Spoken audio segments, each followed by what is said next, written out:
This master training presents an engineered fire protection ecosystem for data centers, built around coordination rather than isolated systems. The focus is on bringing detection, command, fire, water, and special hazard protection into one connected operating model. Across 14 modules, we'll examine the full protection sequence: detect, decide, notify, suppress, evacuate, and recover. That sequence is important because a data center response depends on more than simply identifying smoke or heat. It depends on reliable alarm architecture, advanced smoke detection such as ASD or VESDA, and clear notification through systems like PAVA. We'll also cover the engineering behind sprinklers and preaction systems, fire pumps, hydrants and fire department connections, clean agents, water mist, and inert gas systems including nitrogen and energen. The training extends to electrical and battery hazards, smoke control, and commissioning evidence, so the final focus is not only installation, but demonstrated readiness. The key concept is integration. Detection and command must work with suppression and recovery to protect people, infrastructure, and continuity of operations.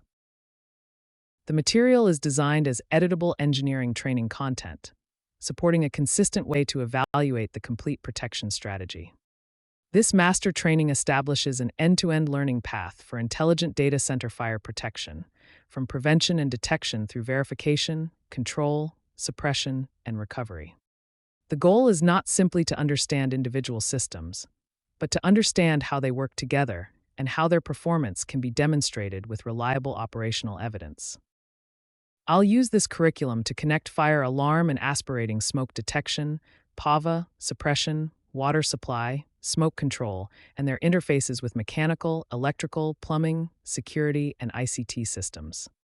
Drawings, O&M records, commissioning playbooks, and site-specific templates are treated as practical learning tools, not just documents. The program is intended for the full delivery and operations team, including owners, operators, fire safety managers, facility teams, consultants, commissioning agents, contractors, integrators, AHJ or DAMCR liaisons, and insurer reviewers. By the end, participants should be able to choose protection strategies based on room risk and business impact, challenge system schematics, develop cause and effect logic and integrated test scripts, and assemble audit-ready evidence packs that support safe, defensible operation. This slide frames the central engineering paradox in data center fire protection. The system must respond decisively to a serious event, but it must also resist accidental operation from a single spurious signal. Those are two different hazards. Delayed action can allow escalation, while false operation can cause major loss through an unintended discharge or interruption of operations. The design objective is to prevent any single hidden assumption from moving the system directly from detection to irreversible action. That means using independent inputs, explicit timers, deterministic gating, supervised outputs, and clearly defined reset authority. In practical terms, no release should occur from one unverified condition. Every abort, isolation, timer, and reset state needs to be visible in the cause and effect logic and supported by supervision. The training focus is therefore not just on what the system does when everything works. It is on failure modes, verification, and the complete decision path from detection through confirmation and final action. The goal is speed with discipline, fast enough to control escalation, yet structured enough to reject one faulty condition. This slide frames the central engineering paradox. In a data center, the system must respond quickly to a real fire, while remaining disciplined enough to prevent an accidental discharge. In the worked preaction example, water reaches the remote point in 23.48 seconds.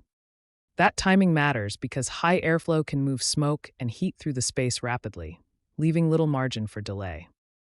At the same time, speed alone is not an acceptable design strategy. A verified coincidence arrangement requires confirmation, rather than allowing a single spurious input to open the path for water. The intended solution is coordinated detection, confirmation, and supervised release, organized as a deterministic and testable logic matrix. The key principle is that every consequential action must be gated by defined evidence. A pressure loss or one detector fault by itself should create the specified supervisory or alarm condition. It should not produce an unverified discharge. That distinction is what turns a fast response system into a controlled engineering system. This slide presents the 14-module master roadmap for data center fire protection training. The sequence is designed to move from the broader ecosystem and room strategy into the systems, interfaces, and operational disciplines that support resilience. Part A establishes the foundation.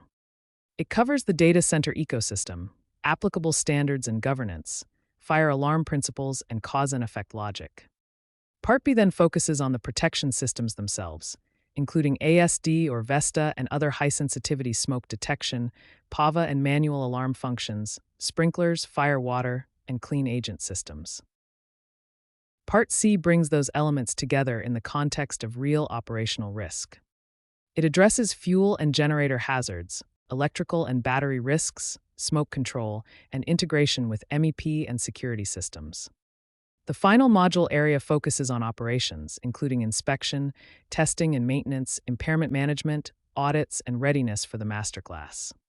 Overall, the roadmap builds progressively, from understanding the environment to designing and integrating protection, and finally to governing performance over time. This slide presents fire protection as a connected, whole-system architecture, rather than a collection of independent devices.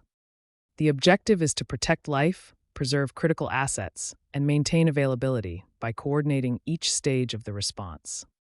The core sequence is prevent, detect, decide, notify, suppress, and recover. Prevention starts with hazard controls, housekeeping, hot work management, electrical preventive maintenance, compartmentation, fire stopping, and adequate equipment clearances. Detection then combines very early warning systems, such as ASD or VESDA, with smoke, heat, flame, gas, off-gas, and local plant monitoring. The decision layer uses the FACP and FCC to apply alarm priorities, confirmation, timers, bypasses, and reset authority. Notification reaches people and operating teams through PAVA, strobes, sounders, and dashboards in the SOC, NOC, or BMS, while also supporting the fire brigade interface.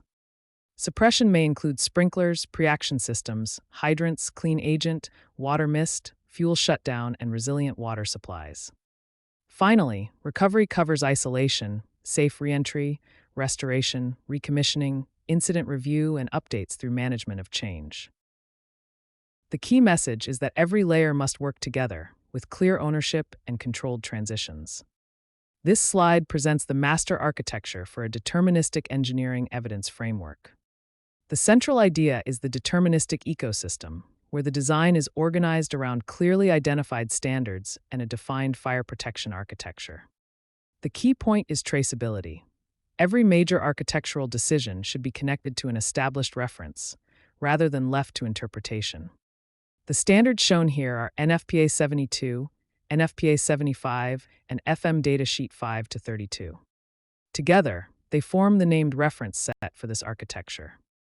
NFPA 72, NFPA 75, and FMDS 5-32 are presented as core elements of the engineering basis, while the overall facility approach is described through TIA, 942 rated 3 and rated 4 fire protection architecture. The master architecture framing is important because it positions these standards within one coordinated system. Instead of treating fire protection as an isolated requirement, this slide connects the governing references to the targeted TIA 942 rating levels. In short, the architecture is intended to make the engineering basis explicit, consistent, and evidence-driven. This slide establishes the single, coordinated design basis that supports the calculation series. The facility is modeled as a 30,000 square meter data center, arranged across 10 floors of 3,000 square meters each, with the roof at 70 meters. That geometry matters because it drives elevation, pressure, zoning, and the way water must be delivered throughout the building. The standpipe arrangement uses 4 DN 150 Class 1 risers, with one riser located at each stair. For this worked example, the demand is capped at 1,000 gallons per minute. The water architecture combines wet vertical risers with dry or Preaction piping only downstream of the protected floor PAV. That distinction keeps the vertical distribution available while limiting the specialized piping arrangement to the areas where it is needed. Resilience comes from two-cell water storage, isolatable cells, and a pump philosophy consisting of a duty electric pump, standby diesel pump, and jockey pump. The key engineering decision is that every later calculation inherits these inputs. If an assumption changes, it must be propagated through the entire series, using the listed NFPA and FM references as the governing basis. This slide introduces how calculation packages are integrated into the training program. Rather than placing all calculations in a separate appendix or treating them as an afterthought, the package is embedded directly where the related design decision is taught. The key idea is that every calculation should support a specific design choice. The calculation roadmap provides the organizing structure for that material. It helps learners understand where calculations enter the design process and how they connect to the broader data center fire protection system training modules. The goal is not simply to produce a numerical result, but to make the reasoning traceable. The design note sets an important documentation standard. Speaker notes are expected to define every symbol, identify each input source, show substitutions, explain selections, and state the verification limit. That level of detail makes the work reviewable and teachable. Finally, the examples used in training are controlled inputs, not final project requirements. An IFC design must use the adopted code edition, the authority having jurisdictions criteria, and listed or OEM software. Every calculation in this training follows the same 6-stage engineering proof. The purpose is not simply to produce a number, but to make that number understandable, checkable, and usable in the field. We begin by defining the boundary, what system, area, or duty is actually being evaluated. Next, we document the inputs and their sources, so the origin of every value is clear. Then we state the engineering relationship, write the formula with its symbols, and substitute the values with units shown throughout the arithmetic. This creates traceability from the problem statement to the result, including the boundary, input provenance, symbol definitions, and unit-safe calculations. The 5th stage is selecting the equipment size. The selected capacity is not automatically a code value. It is the next listed or rated size at or above the calculated duty. Finally, we verify the result in the field. Throughout the process, NFPA standards establish minimum criteria, while FM data sheets, SNI requirements, and product listings provide coordinated overlays.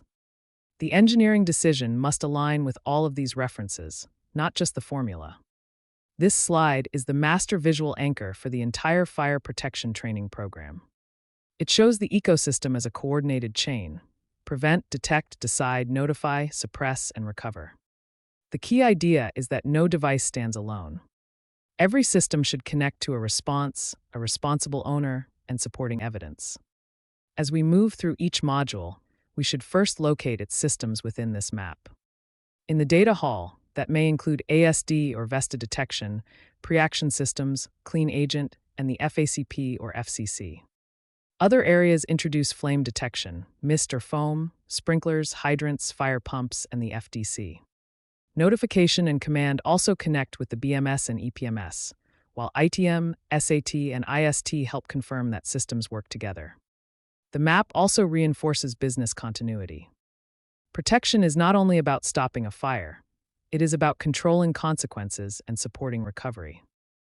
Evidence must remain current after handover, including drawings, device schedules, cause and effect matrices, test records, inspection and maintenance documentation, and operator procedures. This is how the full system remains auditable and operational. This reference map establishes the hierarchy that keeps legal compliance, risk engineering, certification, and operations aligned rather than conflicting. At the top is the legal and AHJ, or DAMCR layer. PERMEN PUPR, local regulations, and DAMCR approval criteria define mandatory provisions such as fire access, water supply, passive and active protection, emergency response, and acceptance. The next layer is SNI and NFPA, supported by insurer and risk engineering guidance. These references govern systems including alarms, sprinklers, pumps, standpipes, hydrants, clean agents, smoke control, IT rooms, and energy storage systems. The specific families listed here cover water supplies, foam and mist, fire alarm, data center protection, life safety, clean agents, emergency power, and related equipment listings. Insurer guidance adds expectations for property loss prevention, business continuity, evidence, and impairment control, but it does not replace AHJ approval. Finally, data center certification, including TIA 942 and BICSI 002, supports reliability, governance, and owner risk objectives. Certification validates facility capability. It does not replace statutory fire approval or local DAMCR acceptance. The practical message is simple. Confirm legal requirements first, apply the adopted technical standards, address insurer expectations, and then use certification to demonstrate an integrated, resilient operation. This slide presents the Protected Space Fire Strategy Map, which is the framework for translating room functions into specific fire protection decisions. The key principle is that every room is mapped to its hazards, detection method, suppression approach, system interfaces, and supporting evidence before detailed engineering begins. For data halls, the strategy accounts for high airflow, dense ICT equipment, cable and rack ignition risks, and services located above ceilings or below floors. Detection may include high-sensitivity air sampling systems that return air, ceiling, or underfloor locations, coordinated with an approved Preaction and water strategy. ICT rooms, such as MMR, ER, NER, and NOC spaces, generally require high-sensitivity or spot detection, with clean agent or Preaction protection as approved. Power rooms add further hazards, including UPS systems, transformers, switchgear, VRLA batteries, and lithium or ESS equipment. Their strategy may combine smoke, heat, or off-gas detection with EPMS and BMS alarms, ventilation controls, EPO governance, and approved suppression or exposure cooling measures. Finally, site water and Brigade provisions must demonstrate availability, maintainability, testing, supervision, access, and pre-planning. The map is not just a drawing, it is the evidence trail for the complete fire strategy. This slide presents an illustrative facility protection matrix, organized around 3 questions. What zone are we protecting? What is the primary threat? And what detection and suppression strategies address that threat? The key idea is that protection is engineered by zone, rather than applied uniformly across the facility. For data halls, the focus is high airflow thermal detection, using VESDA in return air or underfloor paths, paired with double-interlock Preaction. Electrical, UPS, and MMR spaces address arc or cable fire risks, along with water sensitivity. Their detection combines HSSD with spot thermal detection, while clean agent is used where approved, with a water-based basis retained. Lithium-ion energy storage systems require a different approach because the concern is thermal runaway and flammable gas release. The matrix pairs off-gas and heat detection with gas management and water-based propagation control. Generator enclosures focus on thermal shock and pool fire, using flame and heat detection with high-pressure water mist. Fuel hubs address Class B hydrocarbon leaks and flame, supported by listed foam or a water application basis. Together, these pairings show a deterministic, evidence-based protection strategy. This slide presents the equipment ecosystem and the visual references used throughout the training modules. The key idea is that representative equipment images should support comprehension without locking the design into a fixed product layout. We are not teaching isolated products. We are teaching how each device participates in a complete fire protection chain. That chain begins with detection and decision-making, moves through suppression and notification, and continues into recovery and evidence.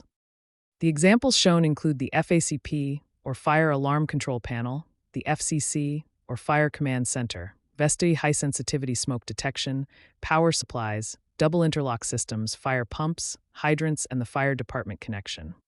It also includes nitrogen systems such as Potter N2, clean agent systems using IG 541 or IG 100, water mist protection for generator sets, electric and diesel VTF equipment, wet risers, gongs, tanks, and refill arrangements. The training discipline is to explain what each component detects, controls, supplies, or communicates, and how it connects to the next stage of the response. That systems view is what makes the equipment meaningful in practice. This slide presents a cause and effect command workflow for managing fire protection inputs in a data center. I think of it as a controlled chain. An input event is verified, decision logic determines the response, and the operator then closes out the event with documented evidence. Every input must have clear ownership, priority, output action, fail-safe state, reset authority, and an evidence record. Inputs can come from VESDA, smoke, heat, flame, gas, or off-gas detection, as well as manual call points, panic devices, sprinkler flow or tamper switches, pressure signals, local release panels, and pump alarms. The resulting outputs may include PAVA messages and visual alarms, door release, lift recall, security notifications, suppression system release, fuel shutdown, fan control, or events sent to EPMS and BMS. The final stage is operator response and evidence closeout. That means defining alarm priorities and timers, documenting bypass and impairment rules, testing abnormal conditions and restoration logic, and retaining event printouts and trend evidence. The goal is disciplined, traceable control from the first signal through verified recovery. This slide presents the project-defined commissioning gates and the evidence chain that supports each one. The key point is that this stage map is only an example.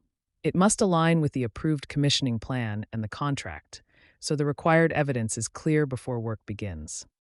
The sequence starts with design review and the factory acceptance test, or FAT. Before startup, the project must have closed design comments, accepted factory and witness records, completed installation QA/QC, labels, and static checks, and confirmed all safety prerequisites and permits. The next stages prove the system progressively. Static commissioning confirms the installation is ready, while startup demonstrates individual equipment operation. The Site Acceptance Test, or SAT, verifies functional performance and response. Then, the Integrated System Test, or IST, checks resilience and failure modes across connected systems. Finally, handover is about transition proof, not just paperwork. That includes O&M manuals, training, spares, known issues, as-built drawings, asset data, operator drills, and formal go-live acceptance. Each gate should be backed by accepted evidence before the project advances to the next level. This slide focuses on a simple operational truth. The system is only reliable when inspection, testing, maintenance, impairment control, and fire brigade coordination stay active over time. IDM, or inspection, testing, and maintenance, must cover the full protection system, not just the fire alarm panel. That includes detectors, VESDA, PAVA, manual call points, pumps, tanks, hydrants, the fire department connection, valves, sprinklers, clean agent and water mist systems, and smoke control. When equipment is isolated for work, impairment discipline is essential. I need a clear permit, a fire watch, temporary protection where necessary, documented isolation points, bypass logs, and restoration testing. The owner and the authority having jurisdiction must also be notified when required. Emergency readiness means reviewing trends and keeping evidence current. That includes fire brigade preplans, access routes, FDC and hydrant tags, flow records, operator drills, and a clear escalation procedure. The goal is not simply to complete a test. It is to prove that the system can be safely isolated, properly restored, and effectively used when an emergency occurs. This slide shows how to build an audit-ready evidence library for the fire protection system. The central principle is traceability. Every requirement should connect to the installed asset, the test results that verify it, and the lifecycle controls that keep it effective over time. The first evidence category is the design response. That includes the basis of design, room strategy, standards matrix, hydraulic or agent calculations, VESDA modeling, the cause and effect matrix, interface documentation, and risk approvals. Together, these records explain why the system was designed the way it was. The second category is the installed asset and its commissioning proof. Construction and test records should include FAT, SAT, and IST results, along with pump flow testing, ASD or VESDA smoke testing, preaction trips, agent integrity testing, and smoke control tests. Finally, operating procedures need their own lifecycle records. These include the IDM calendar and reports, impairment permits, bypass logs, fire watch documentation, drills, training, management of change, and audit closure records. This structure makes evidence easier to retrieve, verify, and defend during an audit. This slide presents the Master Training Delivery Plan for the Data Center Fire Protection System. The curriculum is designed to support more than traditional instructor-led lessons. It also includes workshops, test scripts, operating templates, and the evidence needed to demonstrate that training has been understood and applied. The delivery method moves from concept to practice. We begin with clean visual diagrams, then connect those concepts to the actual project drawings and operation and maintenance pages. Along the way, scenario questions and evidence checks help participants test their understanding rather than simply listen. The workshops produce practical outputs, including a room-by-room strategy register, a cause and effect matrix, an alarm priority list, and commissioning and inspection, testing, and maintenance scripts. These outputs make the training directly useful during delivery and verification. Finally, the plan defines the training deliverables: detailed lesson packs, scenario-based narration scripts, practical lab and test pack examples, and site-specific pre-plan and drill templates. The goal is a repeatable training system that connects instruction, field activity, testing, and documented evidence. This slide presents the data center fire protection ecosystem as a coordinated, defense-in-depth strategy. The goal is not only life safety, but also asset protection and business continuity. The core idea is that no single device or system carries the entire responsibility. The learning path moves from system intent to sequence to cause and effect, and finally to evidence. In practice, that means we prevent and detect an event early, notify the right people and systems, decide on the appropriate response, suppress the fire, and support recovery afterward. Different spaces require different protection strategies. In the data hall, aspirating smoke detection works with Preaction systems. Electrical and UPS areas may use aspirating detection with clean agent protection. Generators and fuel systems require their own detection and suppression approach, while common areas rely on sprinkler and hydrant protection. The fire alarm or command center, along with building and electrical management systems, coordinates these actions.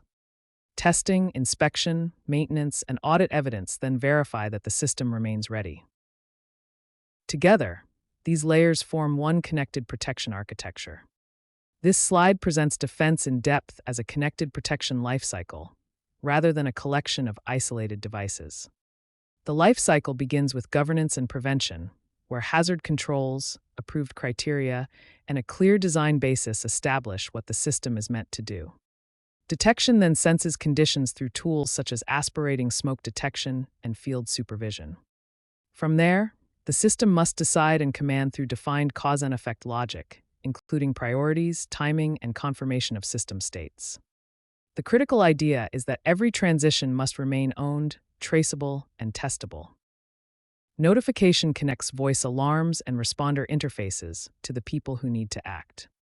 Suppression applies the appropriate water or agent system, while isolation and proof confirm that the response occurred as intended. Finally, recovery restores the system and requires management of change, inspection, testing, maintenance, and recommissioning. This model prevents any single layer from becoming the only defense. It also preserves deterministic handoffs between field devices and response systems, with an acceptance record and a defined failure mode at each step. That is how lifecycle ownership becomes operational readiness. This slide focuses on a core principle of concurrent maintainability. Isolating one part of the system must not undermine the protection strategy for the facility as a whole. The model shown here is the isolated node, with 3 operating paths. Path A is active, Path B is isolated under lockout and tagout, and Path C remains on standby.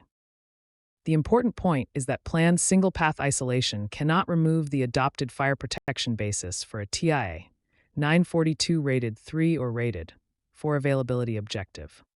In other words, maintenance activity may change the operating configuration, but it cannot silently reduce the level of protection that the design depends on. That is why 3 items remain controlling: the approved topology, the impairment plan, and acceptance by the authority having jurisdiction, or AHJ. Together, they establish how isolation is performed, what safeguards remain in place, and whether the configuration is acceptable during the work. The objective is not simply to keep equipment running. It is to preserve a defensible, approved protection basis throughout the maintenance event. This slide presents the complete topology for a data center fire protection system. The key idea is that each hazard zone must connect clearly to command, response resources, and evidence. Every protected zone needs 5 defined elements: a primary threat, a detection path, a command path, an engineered response, and a recovery record. The zones are organized by hazard, not simply by room name. The data hall focuses on smoke dilution, power rooms on arc and clean agent risks, the energy storage system on off-gas and heat, and the generator and fuel area on thermal and hydrocarbon hazards. Those zones then connect to response resources, including the fire alarm control panel and fire command center, occupant notification and access systems, HVAC and smoke containment, water and pumps and agent, mist, or foam systems. The design also requires supervised paths and approved interfaces. Field action should remain local and autonomous, while status and chronology are published to monitoring platforms without giving up command authority. The teaching focus is the zone-to-system map and the dependency register, including power, water, ventilation, and access. This slide introduces the data center fire protection ecosystem as a complete training sequence, moving from system intent to practical site deliverables. The goal is not to view detection, suppression, operations, and documentation as separate topics, but as connected parts of one protection strategy. We begin with the risk profile: which spaces are protected, what fire scenarios are most credible, and which rooms could create the greatest business interruption. From there, we consider the technology layers, including aspirating smoke detection, fire alarm control, and command center functions, alongside active and passive protection. The central questions are practical. Where could a false trip create unnecessary downtime? Which systems must remain available during an event? And how should detection and suppression be matched to the space and its risk? The core outcome is a defensible, site-specific protection strategy. That strategy should explain the full path from prevention through recovery, while making responsibilities and system boundaries clear. The training produces 4 key deliverables: a protected space register, a system boundary diagram, a high-level cause and effect narrative, and an evidence responsibility matrix. Together, these make the system understandable, operable, and verifiable. Defense in Depth is not a shopping list of products. It is a life cycle that connects governance, detection, decision-making, notification, suppression, and recovery into one controlled system. The starting point is the threat model. Identify credible initiating events, understand room and equipment hazards, and anticipate how a failure could propagate. From there, each layer must do more than react. It must prevent escalation, confirm what is happening, control the response, and leave evidence that supports recovery. The central principle is deterministic protection, verified decisions combined with maintainable layers. That means using independent inputs, clear command authority, and controlled outputs, while preserving local autonomy if the network or utility power is unavailable. Safe isolation is part of the response, and recovery is not complete until the sequence has been recommissioned and the evidence is traceable. Finally, every transition needs an identified owner, and every layer must remain testable during maintenance, emergencies, utility loss, and network loss.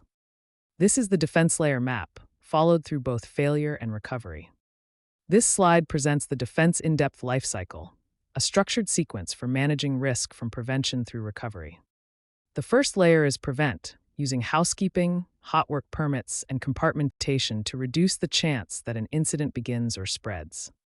Next, detect uses active air sampling and off-gas sensors to identify developing conditions early. The central control point is the gatekeeper. The system cannot progress to suppression unless it passes strict, deterministic logic checks. Decide applies the FACP matrix, cross-zoned logic, and timers to evaluate the evidence and confirm the appropriate response. Once that decision is made, Notify communicates it through voice alarms and NOC or SOC dashboards, so the right people have visibility. Suppress then delivers the selected intervention, such as Preaction water, clean agents, or water mist. Finally, Recover addresses smoke extraction, safe reentry, and recommissioning. The key idea is that each stage provides an independent safeguard, and progression is controlled by evidence rather than assumption. This slide focuses on the records that demonstrate a data center fire protection system is not only well designed, but also commissioned, operated, and maintained as intended. The central idea is evidence that the system works. First, strategy records define what is being protected and why. That includes the protected space matrix, the room hazard and fire scenario register, and documentation of business continuity concerns and residual risks. These records establish the basis for the overall approach. Next, design proof shows how decisions were made.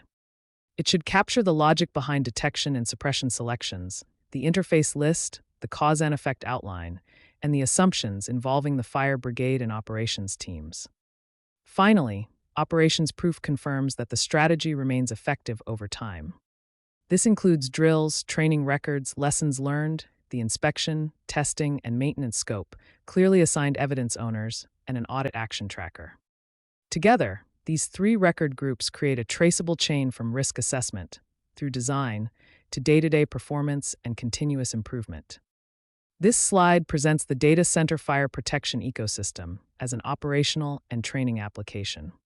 The central idea is that a well-designed system only becomes reliable when it is supported by disciplined daily practices. Operational discipline turns design into a dependable protection program.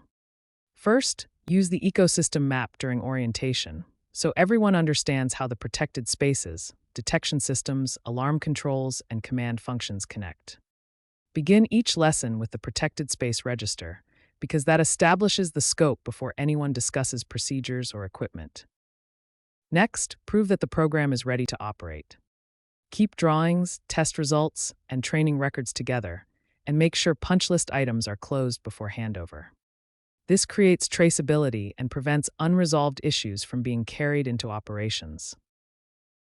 Finally, improve and expand the program carefully. Never change system sequences informally. Use formal management of change and coordinate with the authority having jurisdiction and the operator. Then turn each room type into a detailed case study, adding site photographs and system tags.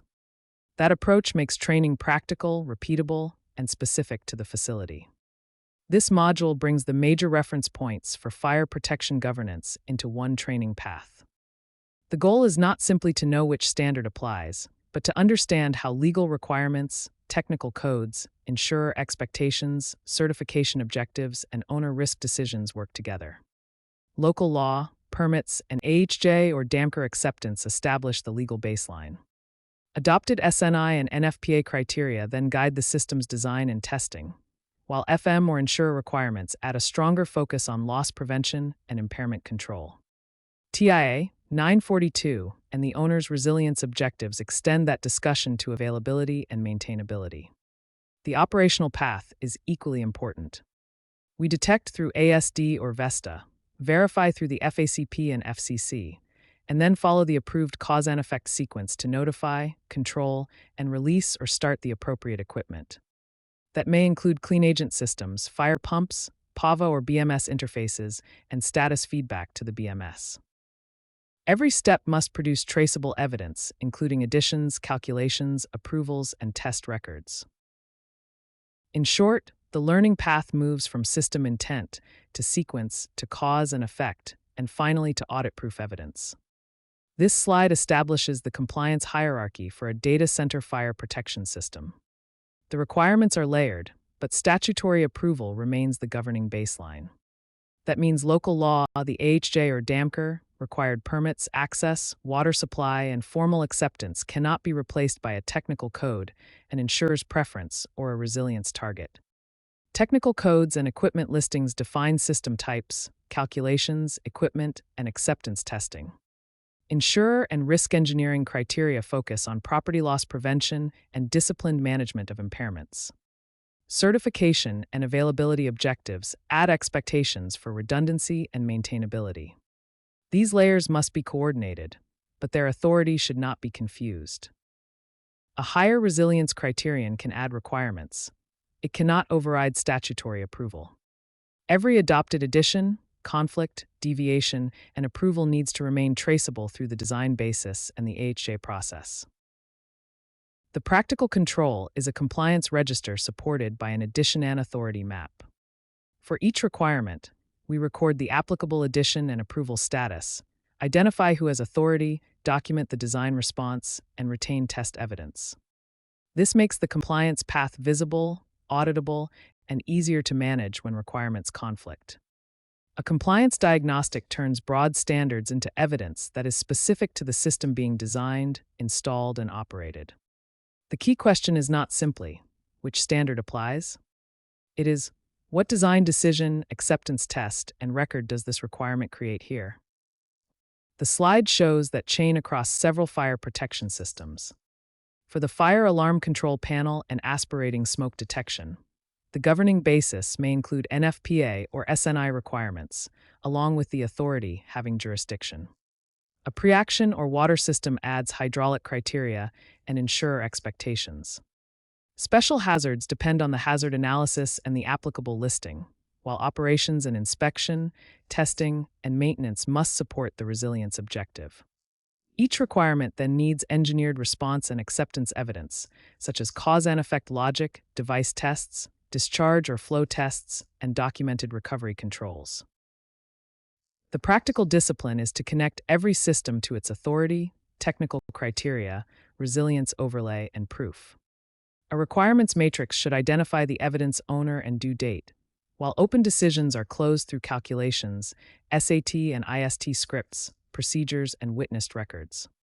This module establishes a disciplined path from system intent to practical site deliverables. The central idea is that standards, governance, and risk acceptance are related, but they are not interchangeable. A project needs a clear standards hierarchy, showing which requirement governs final acceptance and which requirements are project-specific. Legal AHJ approval, certification evidence, insurer review, and owner approval are separate roles. Keeping those roles distinct prevents a certification or insurance review from being mistaken for legal approval, and it makes accountability much clearer. The design and operations team should ask which standard controls acceptance, what evidence the insurer or financing institution expects, which requirements need formal engineering approval, and what risks the owner is willing to accept. Any remaining risk should be documented rather than left implicit. The practical outputs are a standards matrix, a reviewer acceptance map, a residual risk log, and a clause-by-clause evidence index. Together, these records connect requirements to responsible reviewers, approval decisions, and supporting evidence. They also provide a repeatable compliance structure for each training module and, ultimately, for the completed data center fire protection system. This slide establishes a critical distinction. Approval authority and resilience overlays must remain separate. The legal, AHJ, and DAMCR basis govern statutory access, water supply, and final acceptance. Adopted SNI or NFPA requirements, along with listed equipment and engineering calculations, define how the system is designed and configured. Insurer or FM risk engineering adds another perspective, focused on property loss prevention, impairment controls, and business continuity. Finally, TIA 942 and owner resilience governance address availability, maintainability, and operational discipline. These layers reinforce one another, but they do not have interchangeable roles. Certification and insurer requirements can strengthen resilience, yet they cannot replace the statutory or AHJ basis. When requirements conflict, the project needs a documented rule of precedence, a clear record of residual risk, and one traceable compliance matrix. The practical design sequence is straightforward.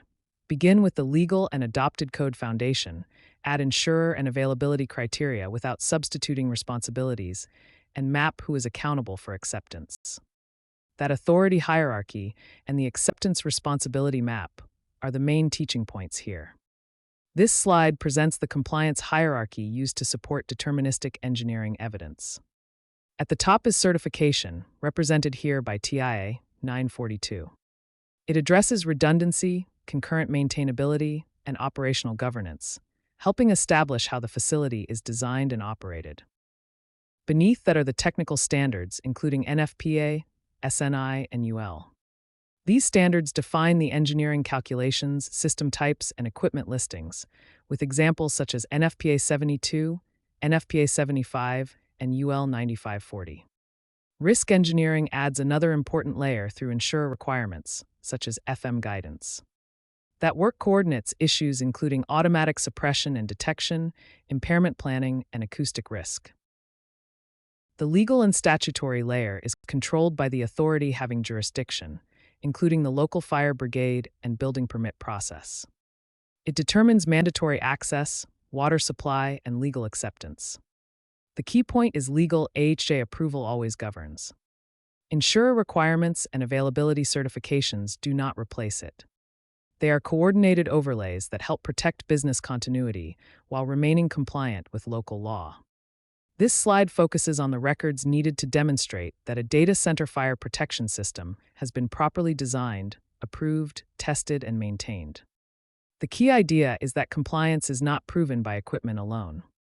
It is proven through complete, traceable evidence.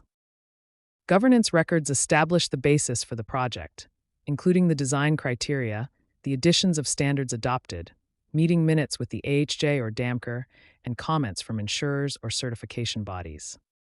Technical records support the engineering itself. These include design calculations, listed equipment data, shop drawings, material approvals, and documented decisions for any deviations or equivalent solutions. Risk records complete the picture by showing how uncertainty is managed. They include the risk register, acceptance of residual risk, the impairment philosophy, and the rules for maintaining a fire watch when protection is unavailable. Finally, audits should be formally closed, with owner sign-off confirming that outstanding actions have been addressed.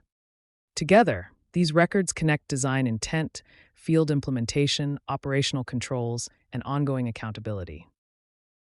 They make the system defensible during commissioning, operations, audits, and future reviews. This slide translates standards and governance into the daily behaviors that make a data center fire protection program reliable. The central idea is operational discipline. Decisions must be controlled, documented, and continuously improved rather than handled informally. First, control the process. Use the established hierarchy whenever there is a design or operational dispute, and do not confuse product certification with approval of the complete fire protection system. Certification may address a product, but system approval depends on the appropriate drawings, tests, and authorities. Next, prove compliance. Keep approvals connected to the drawings and test records, and maintain an audit-ready compliance binder, so the evidence is available when it is needed. Then improve the system by version controlling standards and compliance matrices, while tracking comments from the authority having jurisdiction and the insurer through closure. Finally, expand the program through clause-by-clause mapping. Add local authority requirements and project-specific notes, so the guidance reflects the actual site rather than only a generic standard. Together, these practices connect SNI, NFPA, AHJ, and FM requirements to consistent operations and training. This slide shows how a data center fire alarm system moves from detection to verified action, with the Fire Alarm Control Panel, or FACP, and the Fire Command Center, or FCC, providing the central view and decision point. Field devices such as ASD or VESDA, spot and heat detectors, water flow and tamper switches, and manual call points establish the system state. Addressable loops then identify the device location, its condition, and the integrity of the circuit. The next step is decision-making. The FACP and FCC apply the programmed cause and effect logic, including alarm priority, timing, supervision, and fail-safe behavior. That logic can command releasing systems, public address and voice alarm, HVAC, lifts, doors, fire pumps, and clean agent systems, while status is reported to the BMS. The key concept is one traceable command path: field input, panel logic, controlled output, operator confirmation, and recorded evidence. Power status, event chronology, and reset authority create the audit trail. As we learn this architecture, we move from system intent to sequence, to cause and effect, and finally to evidence that the response worked as designed. This slide frames the FACP and FCC as an autonomous command system, not simply as equipment that receives alarms. The architecture begins with supervised field inputs, including ASD, spot and heat detection, manual call points, water flow, tamper, pressure, and leak signals. These inputs travel through addressable loops and networked subpanels, with the adopted power basis supporting system availability. The control system then converts those field states into listed supervised outputs. Those outputs may include PAVA and other notification appliances, releasing or preaction functions, and interfaces to HVAC, elevators, doors, pumps, and fuel systems. The most important concept is that the FACP owns life safety logic and output supervision, while the FCC provides command, indication, and firefighter control. From a design standpoint, power domains for detection, releasing, and notification should be separated where required. Loop and pathway survivability must also be maintained, so a single fault does not undermine the intended function. Finally, event records preserve chronology, while the loop architecture and power and interface schedule provide the practical basis for verifying that every connection is supervised, controlled, and documented. This module connects fire alarm architecture with the practical responsibilities of the Fire Command Center. The training sequence moves from system intent to site deliverables, so the goal is not only to understand the equipment, but also to make sound operational decisions. At the center is the FACP, or Fire Alarm Control Panel, supported by the FCC, or Fire Command Center. I'll focus on how the hierarchy works, and which functions remain autonomous at a local panel if network communication is lost. We'll also distinguish addressable input devices from monitor modules and control modules, then consider loop survivability and network monitoring. The key decision point is determining how each input is classified: alarm, supervisory, or trouble. We also need to identify which outputs are controlled by the fire alarm system and clarify who has authority to reset the system. The intended outcomes are practical: a single-line diagram, a loop and device schedule, an alarm priority table, and an operator response script. Together, these deliverables connect the FCC display and integrated outputs to consistent, well-defined action. This slide defines the FACP and FCC as the autonomous fire command authority for the system. In practical terms, that means the system can still receive field inputs, execute listed logic, and drive controlled outputs even when monitoring networks or utility power are impaired. Local autonomy is the central design principle. The field inputs include ASD or VESDA detection, spot and heat detectors, manual call points, tamper and flow or pressure switches, as well as module, network, and supervisory signals. These inputs must remain intelligible and survivable across the loop and its connected paths. On the command side, the FACP or FCC supervises power and directs listed outputs. Those may include PAVA and notification appliance circuits, annunciation, releasing functions, fire pumps, HVAC and fuel controls, doors, lifts, and event records. The goal is not simply to detect an event, but to route it to the right action and preserve evidence of what occurred. For training, focus on the FACP/FCC single line. Then use the device and loop schedule to verify how every input, circuit, and output is supervised and controlled. This slide presents the command matrix for the FACP and FCC, showing how system inputs are translated into coordinated actions. On the input side, detection comes from VESDA loops, point sensors, and tamper switches. These devices provide the conditions that initiate or influence the response. The matrix then connects those signals to integration interfaces, including lift recall, HVAC shutdown, and monitoring through security or BMS systems. These interfaces are important because the fire response is not limited to the fire alarm panel itself. It also depends on connected building systems performing the required actions. The output side identifies the equipment that carries out those actions, such as releasing panels, preaction solenoids, and PAVA amplifiers. The battery calculation shown is 83.38 ampere-hours, after applying the stated 25% project margin. The selected next size is 100 ampere-hours. That selection still requires verification of the adopted operating durations and the original equipment manufacturer's derating requirements before the design is issued. This slide focuses on how we prove that the fire alarm system is installed correctly, operates as intended, and remains auditable over time. The process begins with panel tests. We verify the power supplies and batteries, test for loop shorts, opens, and ground faults, and confirm that every device has the correct address and label. We then move to interface testing, because the fire alarm system has to communicate reliably with other life safety and facility systems. That includes PAVA, fire pumps, valves, BMS or EPMS security events, door release, lift recall, and local panel interfaces. We also test network failure conditions, along with printer and event log functions. Finally, the records provide the evidence. The as-built single-line diagrams and loop schedules show what was installed. Alarm printouts and test sheets document results, while bypass, reset, and operator acknowledgement records show how events were managed.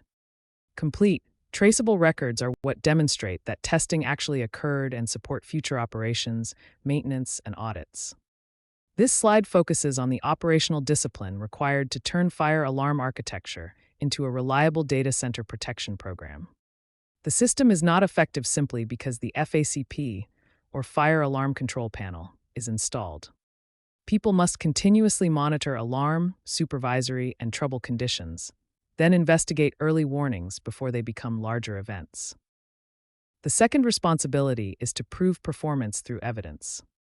That means retaining test printouts with timestamps and reviewing repeated or false alarms for patterns that may indicate a device, loop, or procedural issue.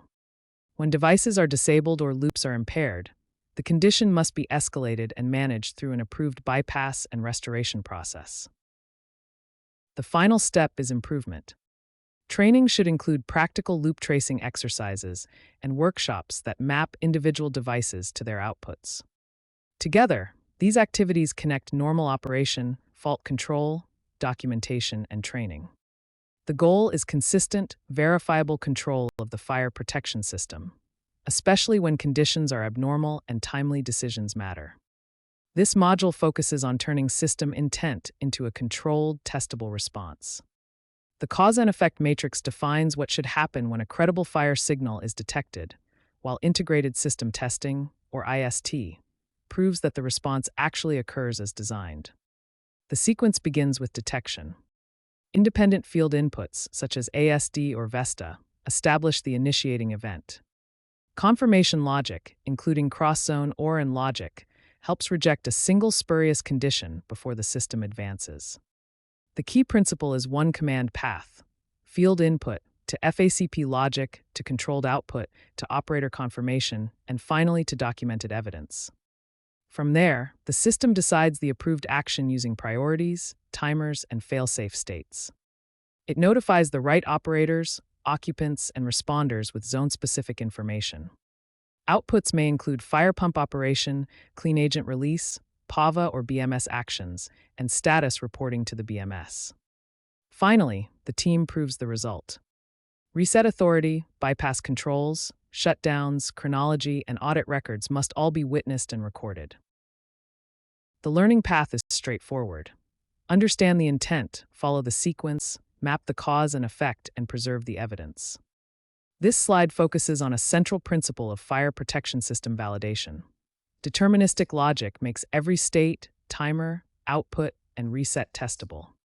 The approved cause and effect matrix should describe the complete progression, from a normal condition, through supervisory and alarm states, to controlled release and full restoration.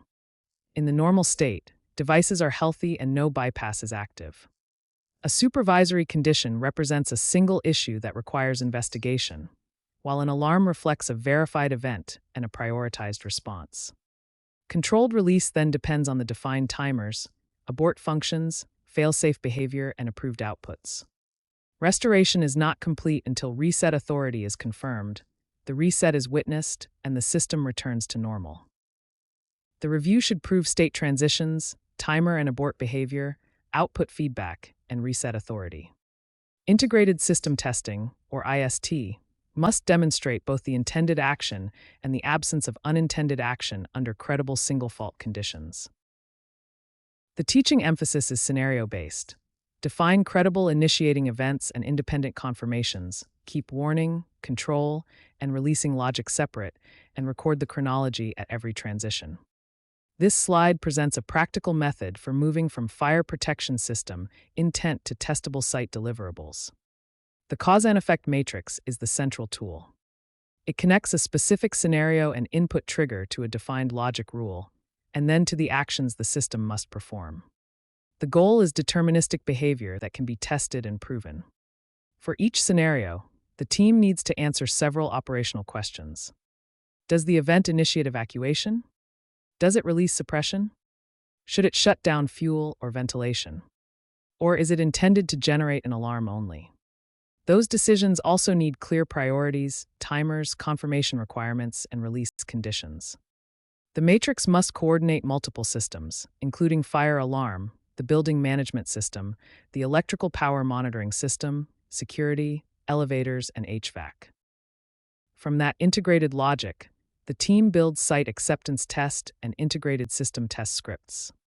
The final training outputs are practical. The completed matrix scenario-based test scripts, a chronology report showing what happened and when, and an issue and retest log that documents recovery and closure. This slide focuses on a central principle of deterministic fire protection logic. Every release decision must be based on verified coincidence and produce a testable output.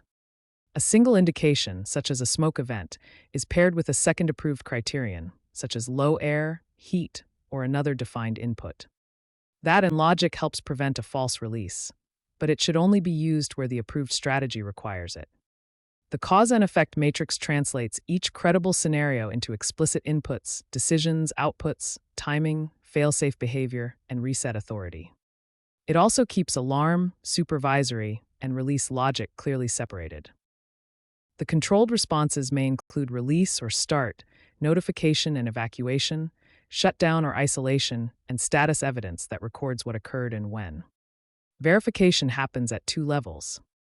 During the site acceptance test, each output is proven individually. During the integrated system test, the complete scenario is demonstrated from input through response. The practical teaching tools here are the C/E matrix and a scenario-based test script.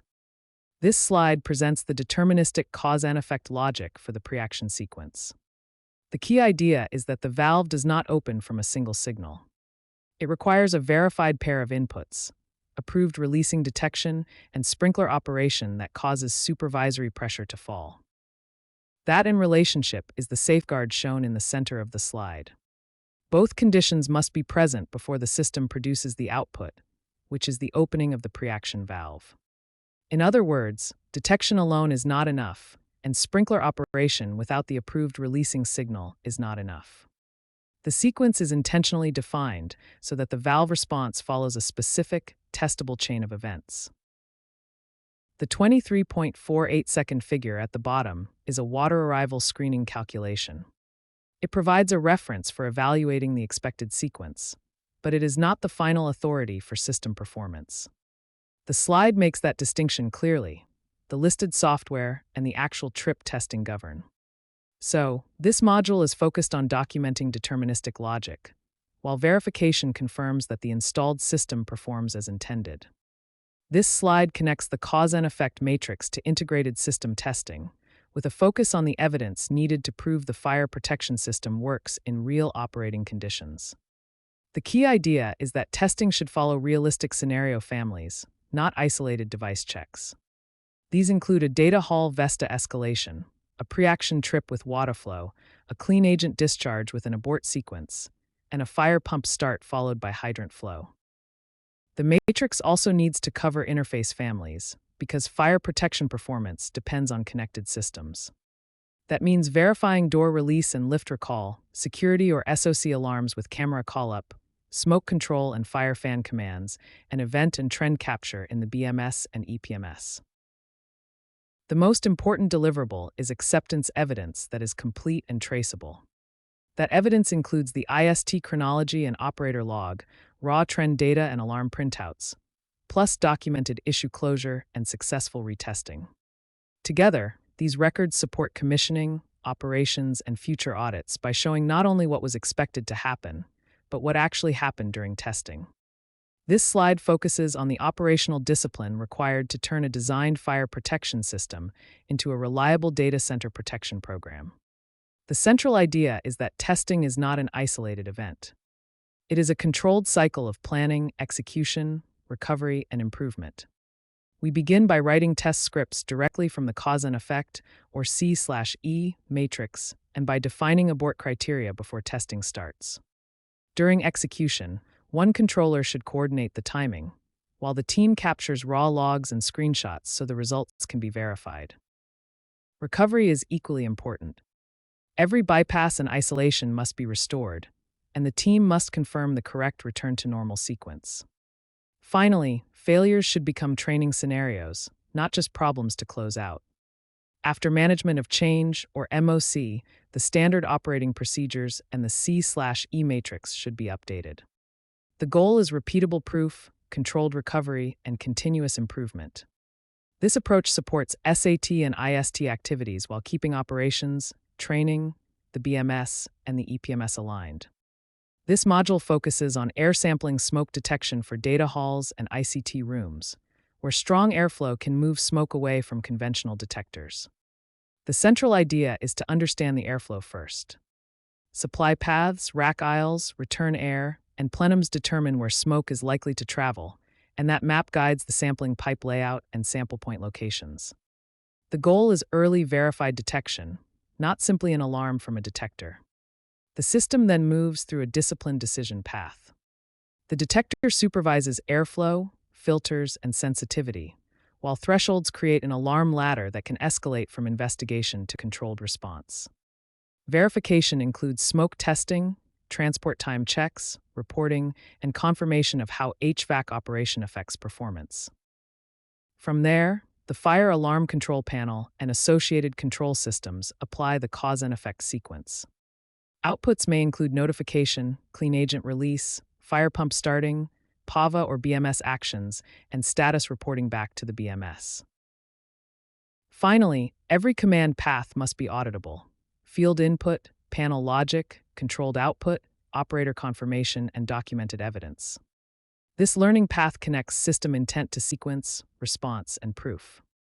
ASD and VESDA performance is fundamentally an airflow engineering problem, not simply a matter of installing sensitive detectors. The detection strategy has to follow the smoke transport path. That means mapping supply air, rack and room volumes, return air or hot aisle paths, and underfloor or plenum spaces before locating sample points.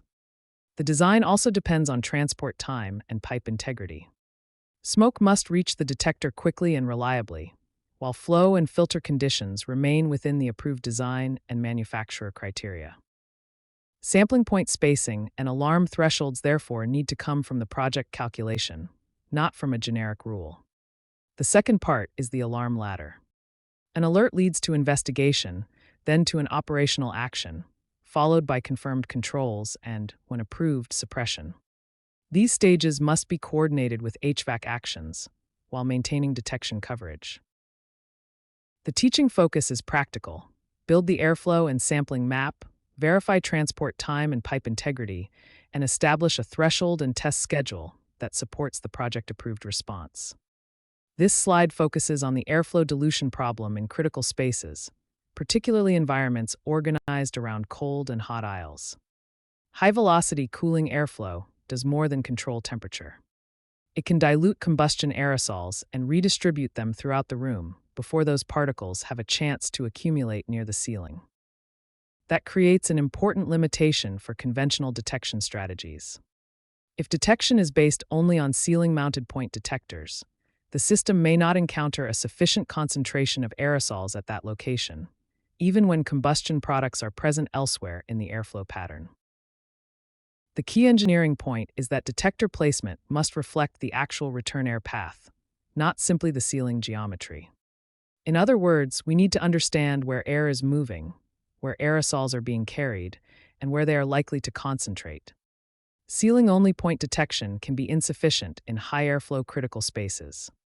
A deterministic approach therefore evaluates airflow behavior as part of the evidence used to select and validate detection locations. This module focuses on ASD, VESDA, and HSSD systems for data halls, meet-me rooms, and network equipment rooms.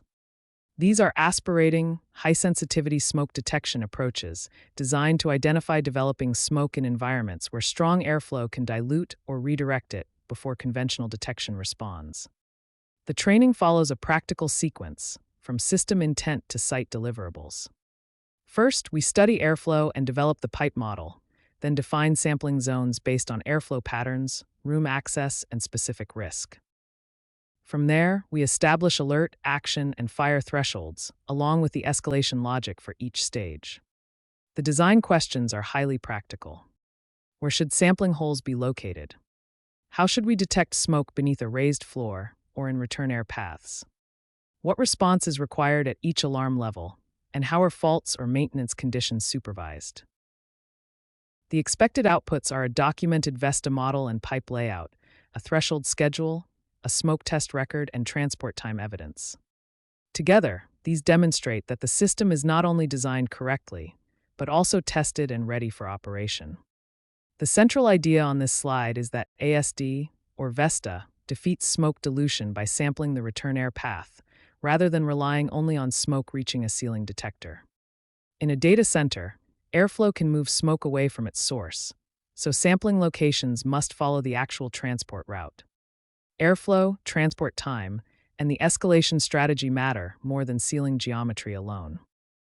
The primary path typically considers the supply path, rack or room volume, hot aisle, return air, and any underfloor or plenum spaces.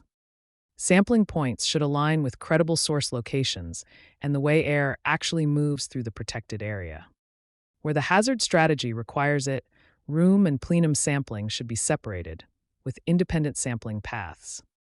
The detection chain also includes pipe integrity, filter condition, transport time verification, and alarm reporting. Finally, the control logic should escalate through alert, action, fire 1, and fire 2. The design review should produce an airflow and sampling map, define thresholds, and a documented test schedule. This slide focuses on deterministic engineering evidence for active air sampling systems, such as VESDA or HSSD. The central idea is that detection performance must be designed, documented, and then proven in the field, rather than assumed from the equipment label alone. The pipe network is a key part of that evidence. Spacing, hole size, and transport time should come directly from the listed design tool. That establishes a repeatable basis for the system layout and its expected response. The target location is the primary return airstream, with airflow properly coordinated. This matters because the sampling system depends on air movement to carry smoke to the detection points. The slide also connects detection to action.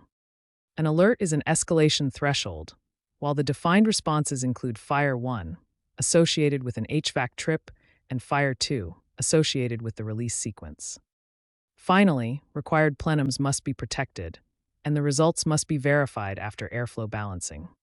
The field proof is a witness smoke test that confirms both sensitivity and transport time.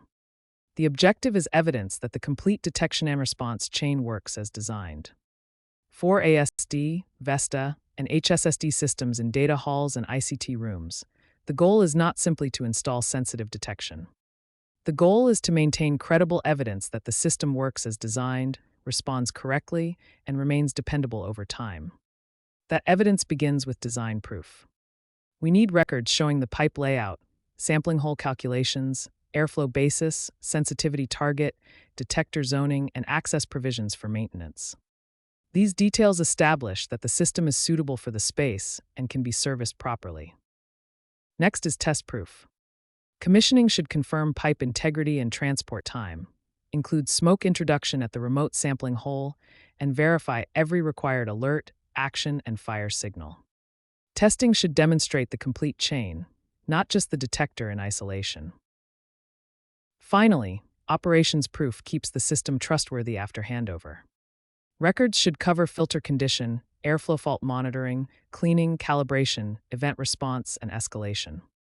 Together, these design, test, and operations records provide the audit trail for MMRs, NERs, and other critical ICT environments, showing that detection performance is supported by evidence throughout the system's life. This slide focuses on the operational discipline required to turn a well-designed detection system into a reliable data center protection program. The technologies here are ASD, or aspirating smoke detection, VESDA, meaning very early smoke detection apparatus, and HSSD, or high-sensitivity smoke detection. They are especially relevant in data halls, ICT rooms, MMRs, and NERs. The first priority is to operate the system intelligently. Teams should investigate early warnings before smoke becomes visible, while using alarm stages to avoid unnecessary shutdowns. The second priority is to prove that the system is performing as intended. That means recording transport time and alarm state, and verifying the interfaces with the fire alarm control panel, the building management system, and DCM. Maintenance is also essential. Pipes need to remain clean and accessible, and detector airflow and contamination should be trended over time. Finally, the program should improve and expand through room-by-room pipe design examples and practical smoke test demonstrations. Reliable protection depends on disciplined operation, verification, and continuous improvement. This module focuses on the communication and alarm functions that support a controlled emergency response in a data center. The key systems are PAVA, or voice evacuation, fire intercom, manual call points, and panic alarms. Together, they connect field events with the fire alarm control panel and the appropriate response interfaces. The operating logic follows a clear sequence. Detect the event, verify the hazard zone, decide what action is required, notify the right people, and control the affected areas. Messages may be directed to specific zones, including technical spaces, secure areas, or public areas, so instructions remain clear and avoid conflicting commands. Manual priority is also important. Approved live voice or firefighter controls can override routine messages when necessary. The system must also supervise its own ability to respond.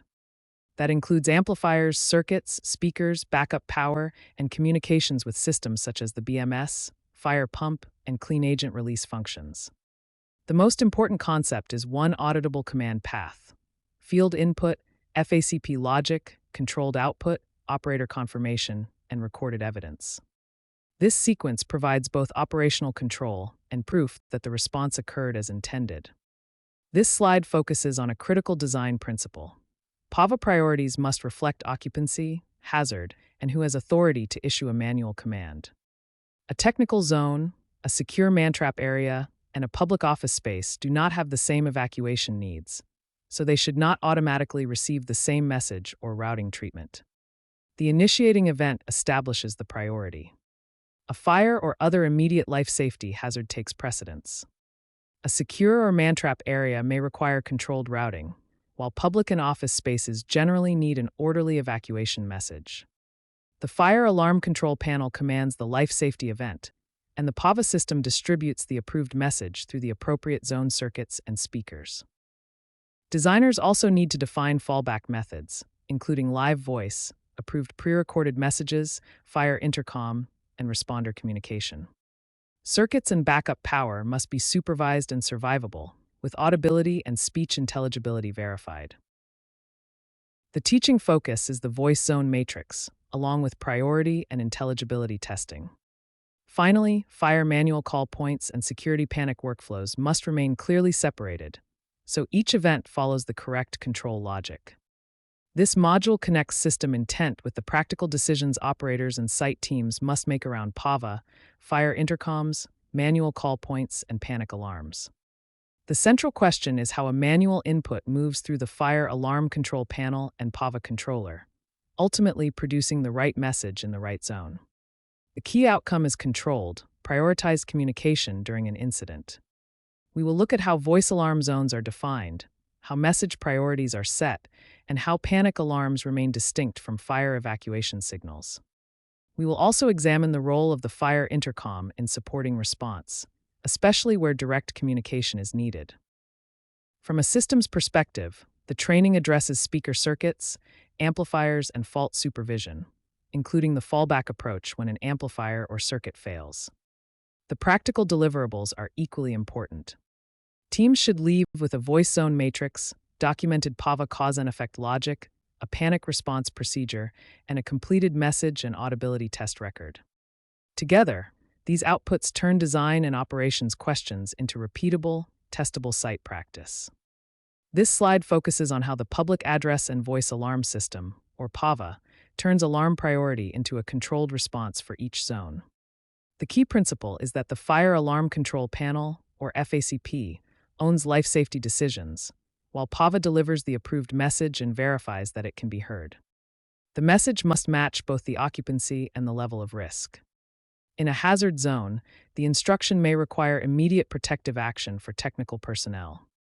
In a secure area or man-trap, the system must control release and routing, while preventing conflicting instructions. In public or office areas, the goal is an orderly evacuation with clear route and assembly information. The workflow also connects live voice, pre-recorded messages, fire intercom, manual call points, and security panic signals. A manual call point reports through the FACP, while a panic event routes to the Security Operations Center. The design must define the voice zone matrix, coordinate fire and security priorities, and supervise amplifiers, circuits, and backup power. The teaching focus is proving both command ownership and message intelligibility. This module focuses on how we commission, operate, and audit PAVA, fire intercom, manual call points, and panic alarms, with evidence that the systems work as intended. The first area is functional testing. We verify message routing and priority override, confirm that amplifier faults and speaker circuit failures are monitored, and test both MCP events and panic alarm events. The second area is coverage. Where required, we check audibility and intelligibility, then confirm operation zone by zone through paging tests. These checks also need to reflect real conditions, including background noise and the environment of the data hall. Finally, we maintain records that make the results traceable. Those records include the voice zone matrix and message list, the panic alarm response log, and the operator script and drill record. Together, these documents show not only that a test was performed, but also what was tested and how the system is expected to be used.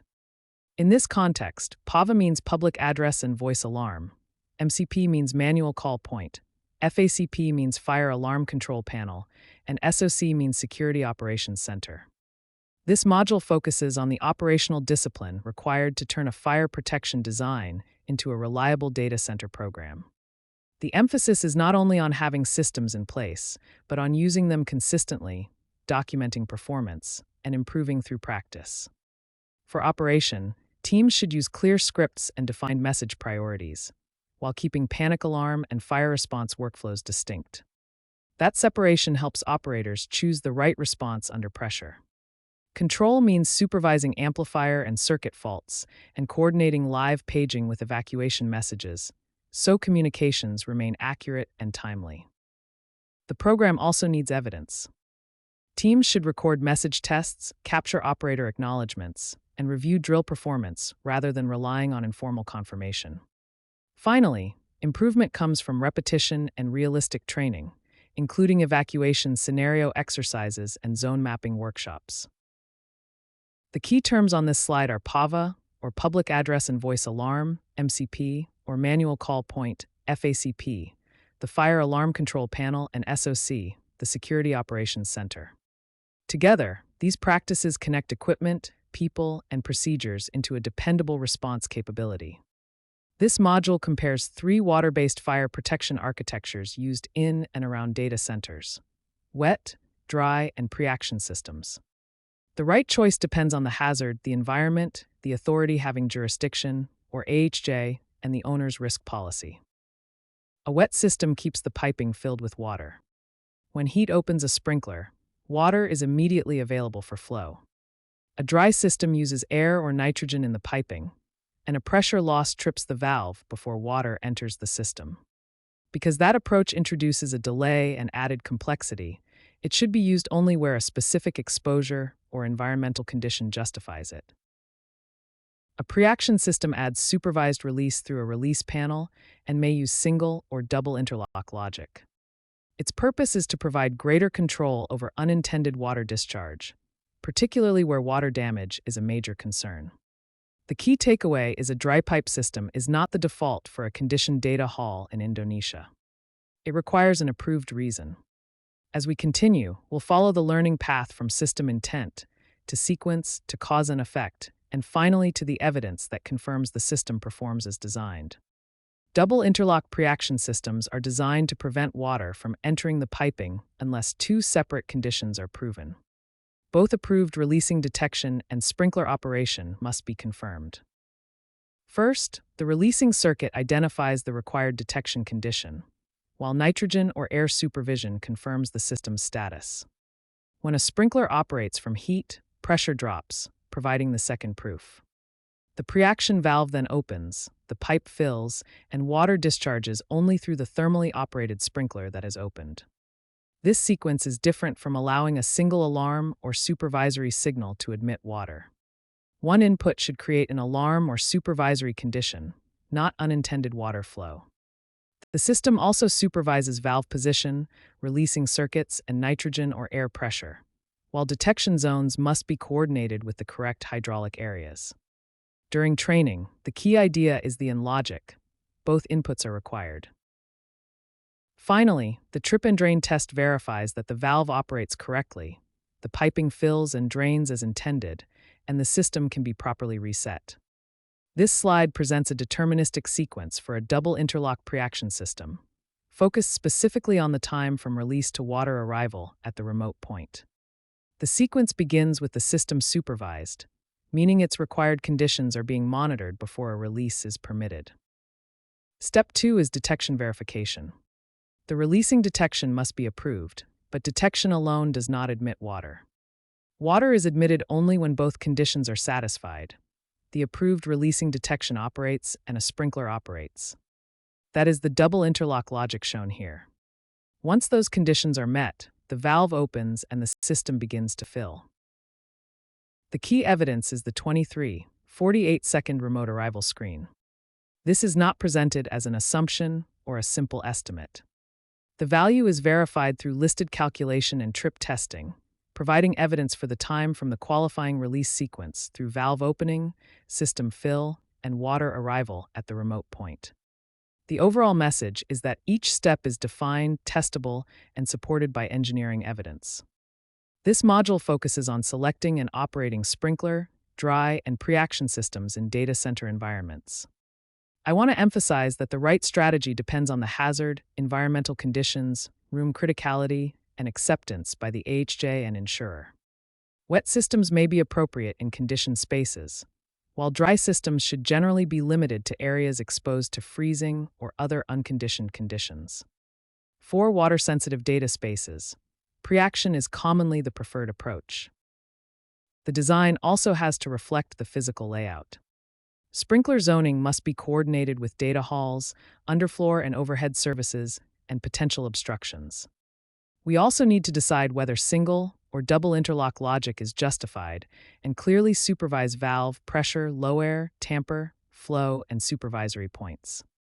The goal is to control accidental trips without weakening fire protection.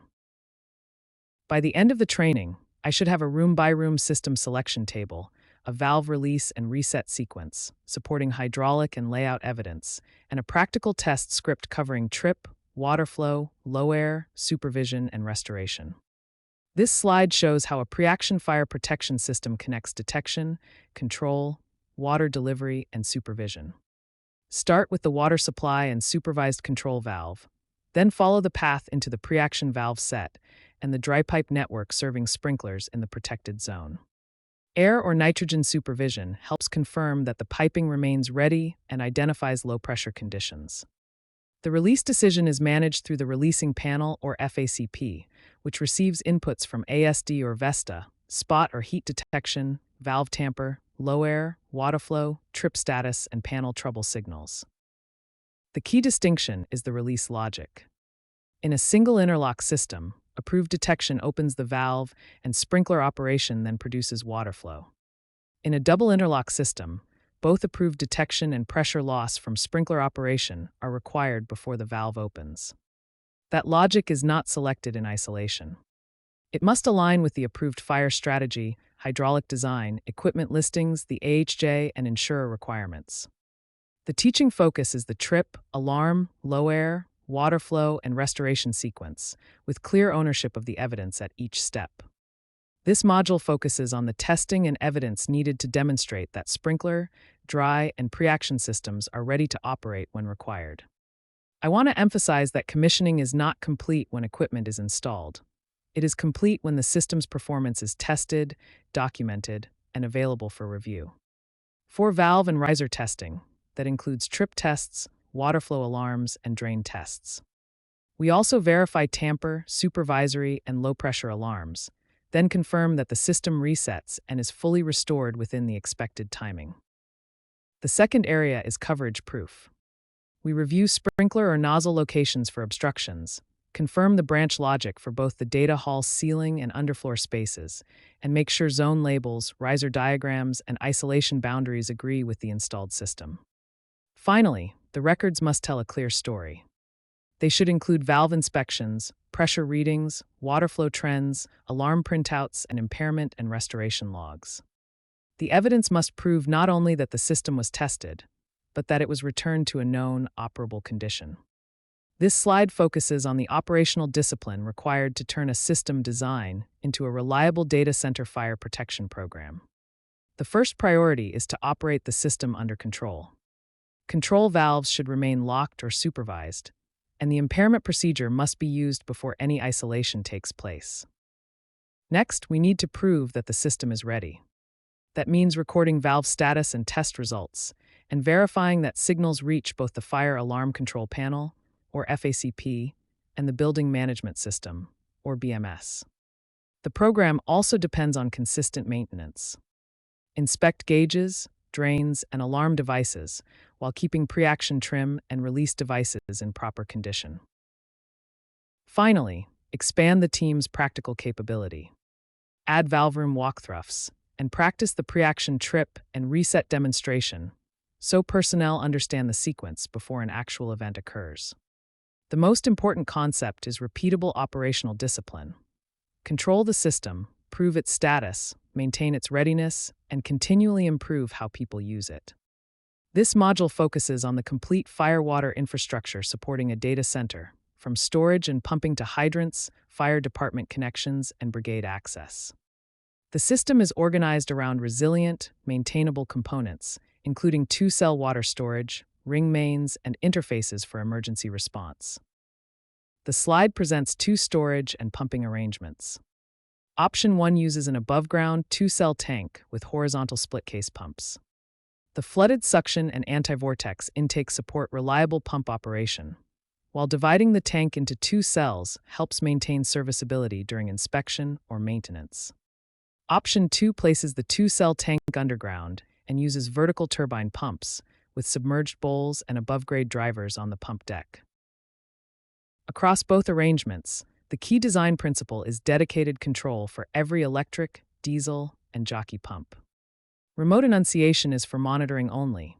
It does not replace the local pump controllers.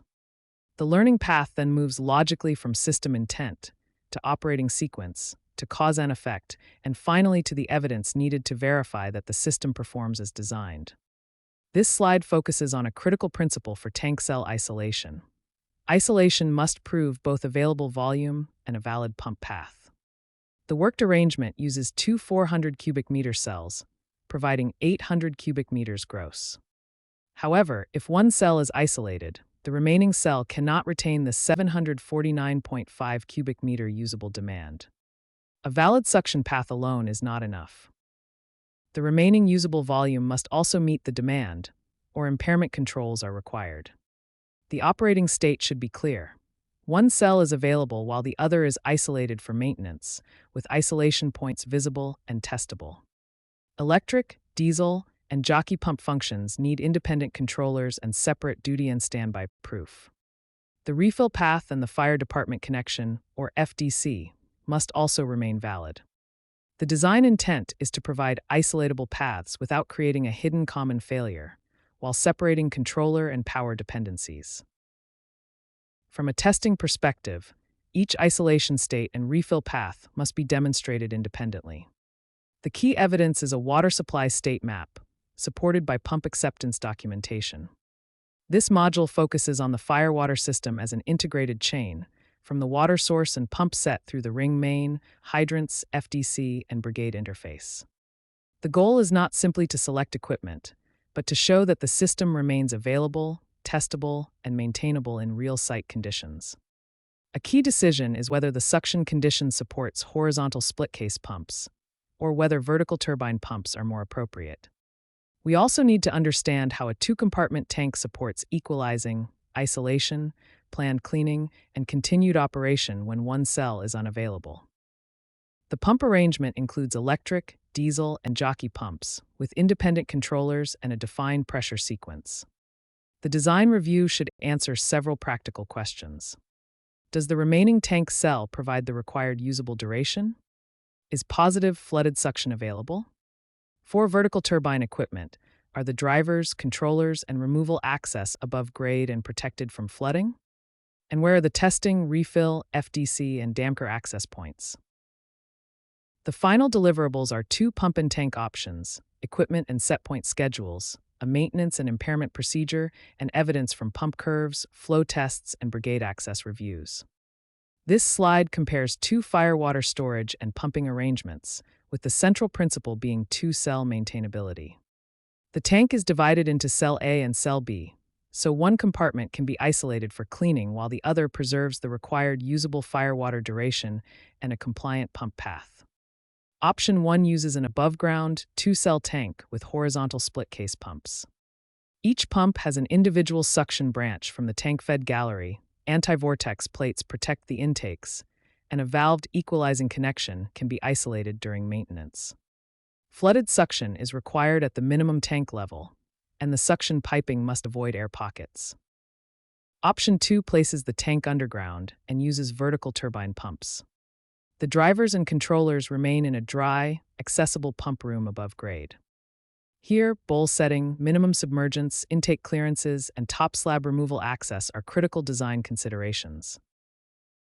In both options, discharge flows through a test header and flow meter to the site firewater ring. If the remaining compartment cannot support the required duration and pump path, a formal impairment plan, temporary supply, and notification to the damper and AHJ are required. This slide sets out the deterministic requirements for firewater resilience, with emphasis on independent control and verified availability. Every pump must have its own dedicated controller. Remote enunciation can report conditions, but it is for monitoring only. The physical pump room retains ultimate authority, so remote systems cannot replace local control. The storage arrangement is equally important. Cell A is active, but its 400 cubic meter capacity is below the 749.5 cubic meter usable demand. That means cleaning this cell must be treated as an impairment, rather than as routine maintenance with no operational consequence. Cell B is isolated, providing a clearly defined status for the second cell. The pumping system includes an electric main and a diesel main. The diesel main provides a redundant mechanical drive that is totally independent of grid power, while the jockey pump maintains daily line pressure. Together, these elements show that resilience depends on more than having multiple pieces of equipment. It requires independent control, transparent operating status, adequate usable storage, and a power path that remains available when the grid does not. This slide focuses on the testing and evidence needed to demonstrate that the firewater system will perform when it matters. The objective is not simply to confirm that equipment is installed, but to create records proving that the complete system operates as designed. First, verify the tank, suction, and intake arrangements. Each tank cell and equalizing line should be isolated and checked for usable volume, level indication, overflow, drainage, and refill capability. 4 horizontal split-case pumps confirm positive suction, anti-vortex protection, and air-free suction piping. 4 vertical turbine pumps verify bowl setting, minimum submergence, intake clearance, and access for removal. Next, test the pumps and controllers. Record jockey pump operation, automatic and manual starts for electric and diesel pumps, controller dedication, alarms, ATS power where applicable, and diesel support systems. Capture churn, rated flow, and 150% flow results against the approved pump curve. Finally, prove the distribution and Brigade interface, including valves, sensing lines, common discharge, test arrangements, ring mains, hydrants, standpipes, and the FDC flow path. Keep clear records for tank refill, Brigade access, signage, impairments, and restoration. This module focuses on the operational discipline required to turn a fire protection design into a reliable data center program. The emphasis is not only on having pumps, hydrants, fire water storage, and the fire department connection in place, but on keeping the entire system ready for demand. First, operate the system according to the approved normal valve lineup and pressure set point hierarchy. Main fire pumps should remain available, and stopping or resetting them must follow the approved controller and operating procedure. Next, prove performance through the adopted inspection, testing, and maintenance program.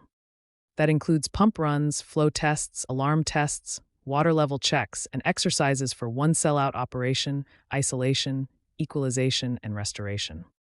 Maintenance also requires controlled impairment work. Clean one tank cell at a time, under an impairment permit, and verify the remaining volume and pump path first. Keep the electric and diesel equipment, jockey pump, fuel, batteries, exhaust, and cooling systems ready. Finally, improve the program by trending pressure, pump starts, water levels, and controller events, then using test findings to address corrosion, water quality, flood protection, access, and the Brigade pre-plan. This module focuses on clean agent and inert gas fire suppression, with particular attention to Intergen IG 541 and nitrogen strategies. The goal is not simply to discharge a gas. It is to understand the complete protection system, from detecting a hazard through safe reentry and documented reset. Room integrity is fundamental. If the enclosure cannot hold the agent for the required hold time, the system cannot deliver its intended protection. The learning path follows the system's logic in sequence. We begin with hazard detection, including two-zone confirmation, then move through equipment isolation, abort or hold functions, release, discharge, pressure relief, and warning controls. For IG 541 and IG 100 applications, the evidence includes door fan testing, leakage assessment, hold time proof, and verification of the pressure relief path. Where a nitrogen package is adopted, its role and interfaces must also be understood. Finally, the process does not end at discharge. Ventilation, safe reentry, system reset, and complete record keeping are part of the operational sequence. The emphasis throughout is cause and effect, supported by verifiable evidence. Clean agent performance is not determined by agent selection alone. It depends on how three elements work together: the quantity of agent, the enclosure, and the physics of discharge. The approved quantity must account for the hazard, room volume, altitude, temperature, and required discharge time. That calculation establishes whether the system can achieve the necessary concentration. The enclosure is equally important. Leakage affects hold time, while venting and pressure relief manage the forces created during discharge. These features must be engineered and then verified, not simply assumed.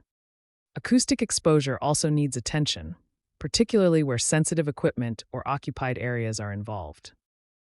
For control logic, the design should confirm two-zone detection, warning, delay, abort functions, equipment shutdown, and release sequencing. Reentry controls must also be clear before personnel return to the space. The practical teaching focus is to understand the agent calculation, then validate the installation through a door fan test and a discharge test. Whether the system uses IG 541, an inert gas blend, or IG 100 nitrogen, the goal is the same: coordinate quantity, enclosure integrity, pressure relief, and safe operation as one complete system. This module focuses on the strategy and outcomes for protecting sensitive electrical and information technology enclosures with clean agents and inert gases. The central distinction is important. IG 541, or Intergen, is a suppression agent, while IG 100 is nitrogen. The symbol N2 also refers to nitrogen, which may support supervisory or inerting functions, but it should not be confused with the suppression cylinders. The goal is a controlled, documented release decision, not simply an agent discharge. That decision begins with the protected enclosure, its exact volume, leakage paths, and hazard profile. From there, the design must establish the required concentration, hold time, and safety factor. Operations must also define the pre-discharge warning, time delay, abort and manual release limits, and the authority to lock out the system. Pressure relief, enclosure integrity, signage, ventilation, and safe reentry are equally important after discharge. The practical outputs are an agent calculation or datasheet, a room integrity test, a release sequence chart, and current cylinder and pressure records. Together, these deliverables connect system intent to reliable site execution. This slide emphasizes a central principle of clean agent fire protection. Agent quantity alone is not enough. Reliable performance depends on the enclosure, the discharge hardware, pressure management, and controlled reentry. First, the room itself must be engineered and verified. That includes door fan testing, identifying leakage paths, and proving that the enclosure can maintain the required hold time. Pressure relief and ventilation also need to be coordinated, so the discharge does not damage the room or its equipment. Next, acoustics matter. Approved nozzles and silencer strategies help protect sensitive data center equipment from the sound and energy of agent discharge. This is part of the system design, not an afterthought. The control sequence should support two-zone detection, warning, a time delay, abort functions, and necessary shutdowns before release. After discharge, reentry must wait for atmosphere verification and proper isolation. Finally, the selected agent, whether IG 541 or IG 100, must match the approved hazard and room basis. The key teaching checks are agent calculation, the door fan test, and the discharge test. The enclosure and discharge path are engineered components, not background assumptions. This slide addresses the acoustic threat associated with clean agent fire suppression systems. The concern is high sound pressure levels during discharge, which can impair susceptible data storage devices. Importantly, this is not a universal outcome. The level of risk depends on the specific site, the equipment installed, and the conditions created during discharge. The enclosure itself is also part of the engineered system. Under the adopted design basis, the NFPA 2001 room integrity fan test verifies that the protected space can retain the required agent concentration for the specified hold time criterion. That testing confirms enclosure performance, but it does not by itself eliminate acoustic exposure from the discharge event. The mitigation approach is to use silenced nozzles together with verified discharge hydraulics. These measures are intended to reduce acoustic exposure while preserving the performance for which the listed system was designed. The key point is that acoustic risk should be treated as a site and equipment-specific engineering consideration, supported by both equipment evaluation and verification of the enclosure and discharge design. This slide focuses on the testing and evidence needed to demonstrate that a clean agent system works in practice, not just on paper. The strategy may use IG 541, also known as Intergen or IG 100 nitrogen, with high-sensitivity smoke detection and the fire alarm control panel supporting the overall sequence. First, the release logic must be verified. That includes detector coincidence or another approved release criterion, followed by the pre-discharge alarm, time delay, abort or manual release functions, and lockout controls. The FACP, building management system, security systems, and HVAC equipment must also respond as intended. Before any live agent acceptance test, the complete sequence should be simulated. The enclosure itself needs proof through room integrity or fan testing, leakage correction, pressure relief, safety signage, and supervision of cylinder weight, pressure, and valves. Finally, recovery procedures must be documented. That means post-discharge lockout and reentry controls, agent recharge and system restoration, plus training and drill records. Together, these records provide an auditable chain of evidence that the system can release safely, protect the room, and return to service correctly. This slide focuses on the operational discipline required to turn a clean agent design into a reliable data center protection program. The strategy covers Intergen, also identified as IG 541, along with IG 100 nitrogen or N2. The abbreviations shown here help keep training and system documentation consistent, including HSSD for high-sensitivity smoke detection and FACP for the fire alarm control panel. The central idea is that protection depends on 4 connected activities: operate, prove, maintain, and expand. Under operate, teams must preserve discharge safety and evacuation discipline, while preventing unauthorized bypass of abort or release controls. To prove readiness, they record integrity tests and pressure readings, then trend trouble alarms and recharge status. Maintaining the system means inspecting cylinders, hoses, and pressure switches, and restoring enclosure integrity whenever room changes occur. Finally, expansion keeps the program practical as the facility evolves, through case studies for MMR, ER, NER, or container environments, and through a release panel laboratory scenario. Together, these practices make the system auditable, dependable, and ready for real operating conditions. This module focuses on the hazards associated with diesel fuel storage, generator rooms, and containerized generation. The central concern is a fuel fire, beginning with the potential for a leak, heat, or flame, and ending with safe isolation, suppression, and recovery. The sequence shown here is important. First, detect the hazard using leak detection and, where specified, 2-zone heat and flame detection. Next, isolate the fuel source through the emergency shutdown valve, including fuel transfer, storage, and day tank systems.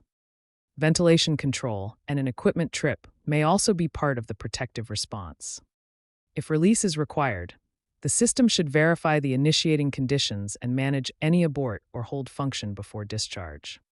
Foam or water mist must be used only where approved for the application. The design also has to contain the consequences, using bunding and drainage to control fuel and firefighting runoff. Finally, the system is reset and the event is recorded. The learning path is deliberate. Understand the system intent, follow the sequence, connect each action to its cause, and identify the evidence that confirms the response worked. This slide emphasizes that generator and fuel hazards are related, but they require different suppression mechanisms. The generator enclosure is primarily a hot machinery hazard, involving hot surfaces, lubricating oil, and confined equipment.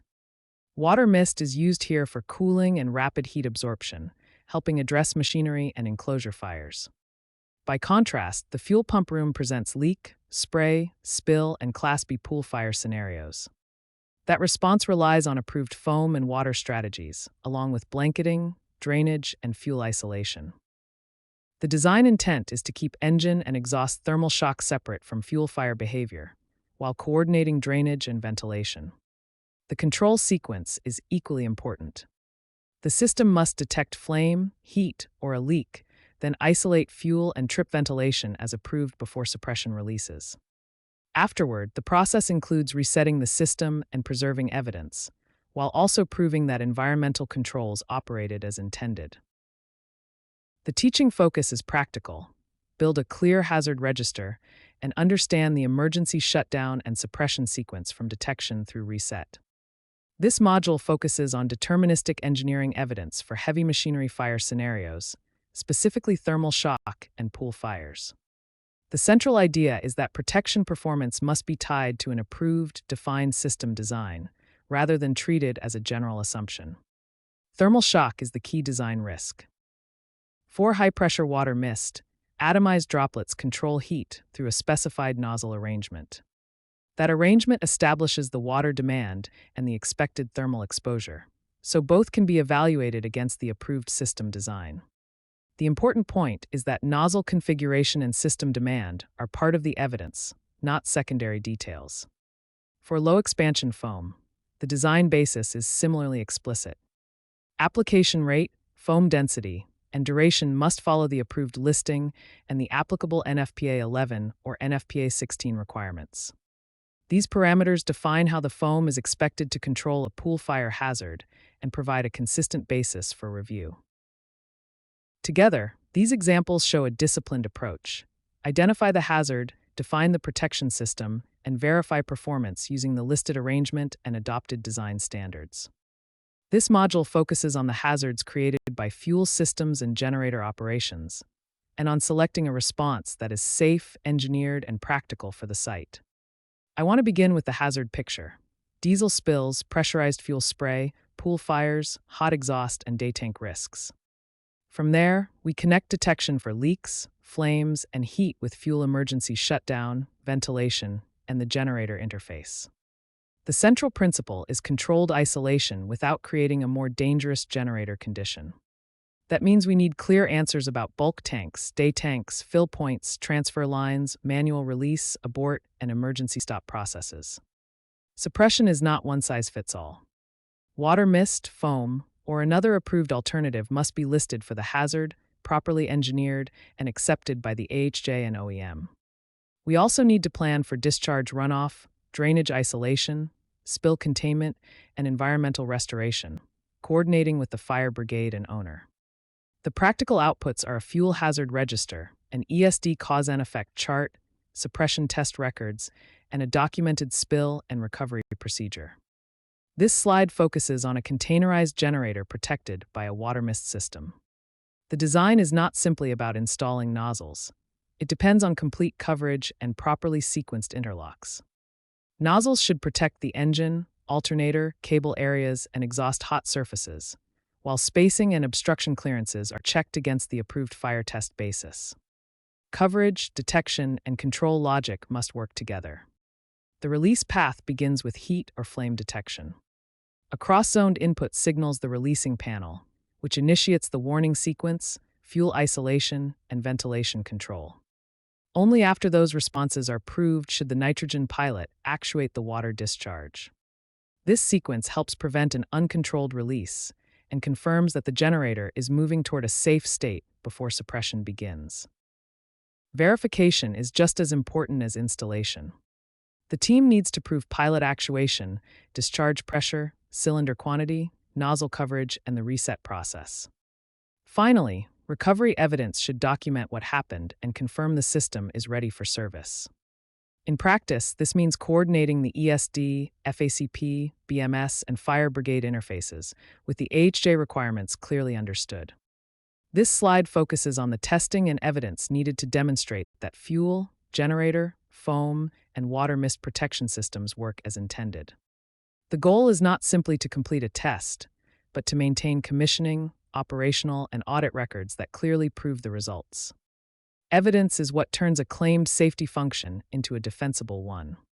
Detection testing should cover heat, flame, smoke, and leak detection, along with local panel alarm and trouble signals. It should also confirm the interface with generator controls. Shutdown testing then verifies that fuel pumps stop, valves close, and ventilation follows the intended stop and start logic. Remote emergency shutdown, or ESD, and manual override functions must be included as well. Finally, suppression testing depends on the systems installed. Water mist may require a functional test or release simulation. Where foam is used, verify concentrate, proportioning, and the complete discharge path. Also document drain isolation, bunding, containment, and environmental controls. Together, these tests create a traceable record for operations, audits, the AHJ, and the fire brigade. This slide focuses on the operational discipline required to turn a fire protection design into a reliable data center program. The key idea is disciplined execution across 4 connected activities: operate, prove, maintain, and expand. First, operate safely by keeping fuel areas clean and free of ignition sources, and by consistently reviewing hot work and fuel transfer controls. Next, prove that the protection systems and procedures work.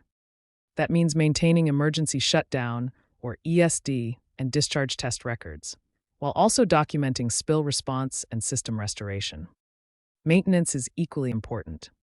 Teams should inspect leak detectors and valves and verify that foam and water mist systems are ready when needed. Finally, expand the program through realistic training, including generator container scenario drills and instruction on environmental runoff control.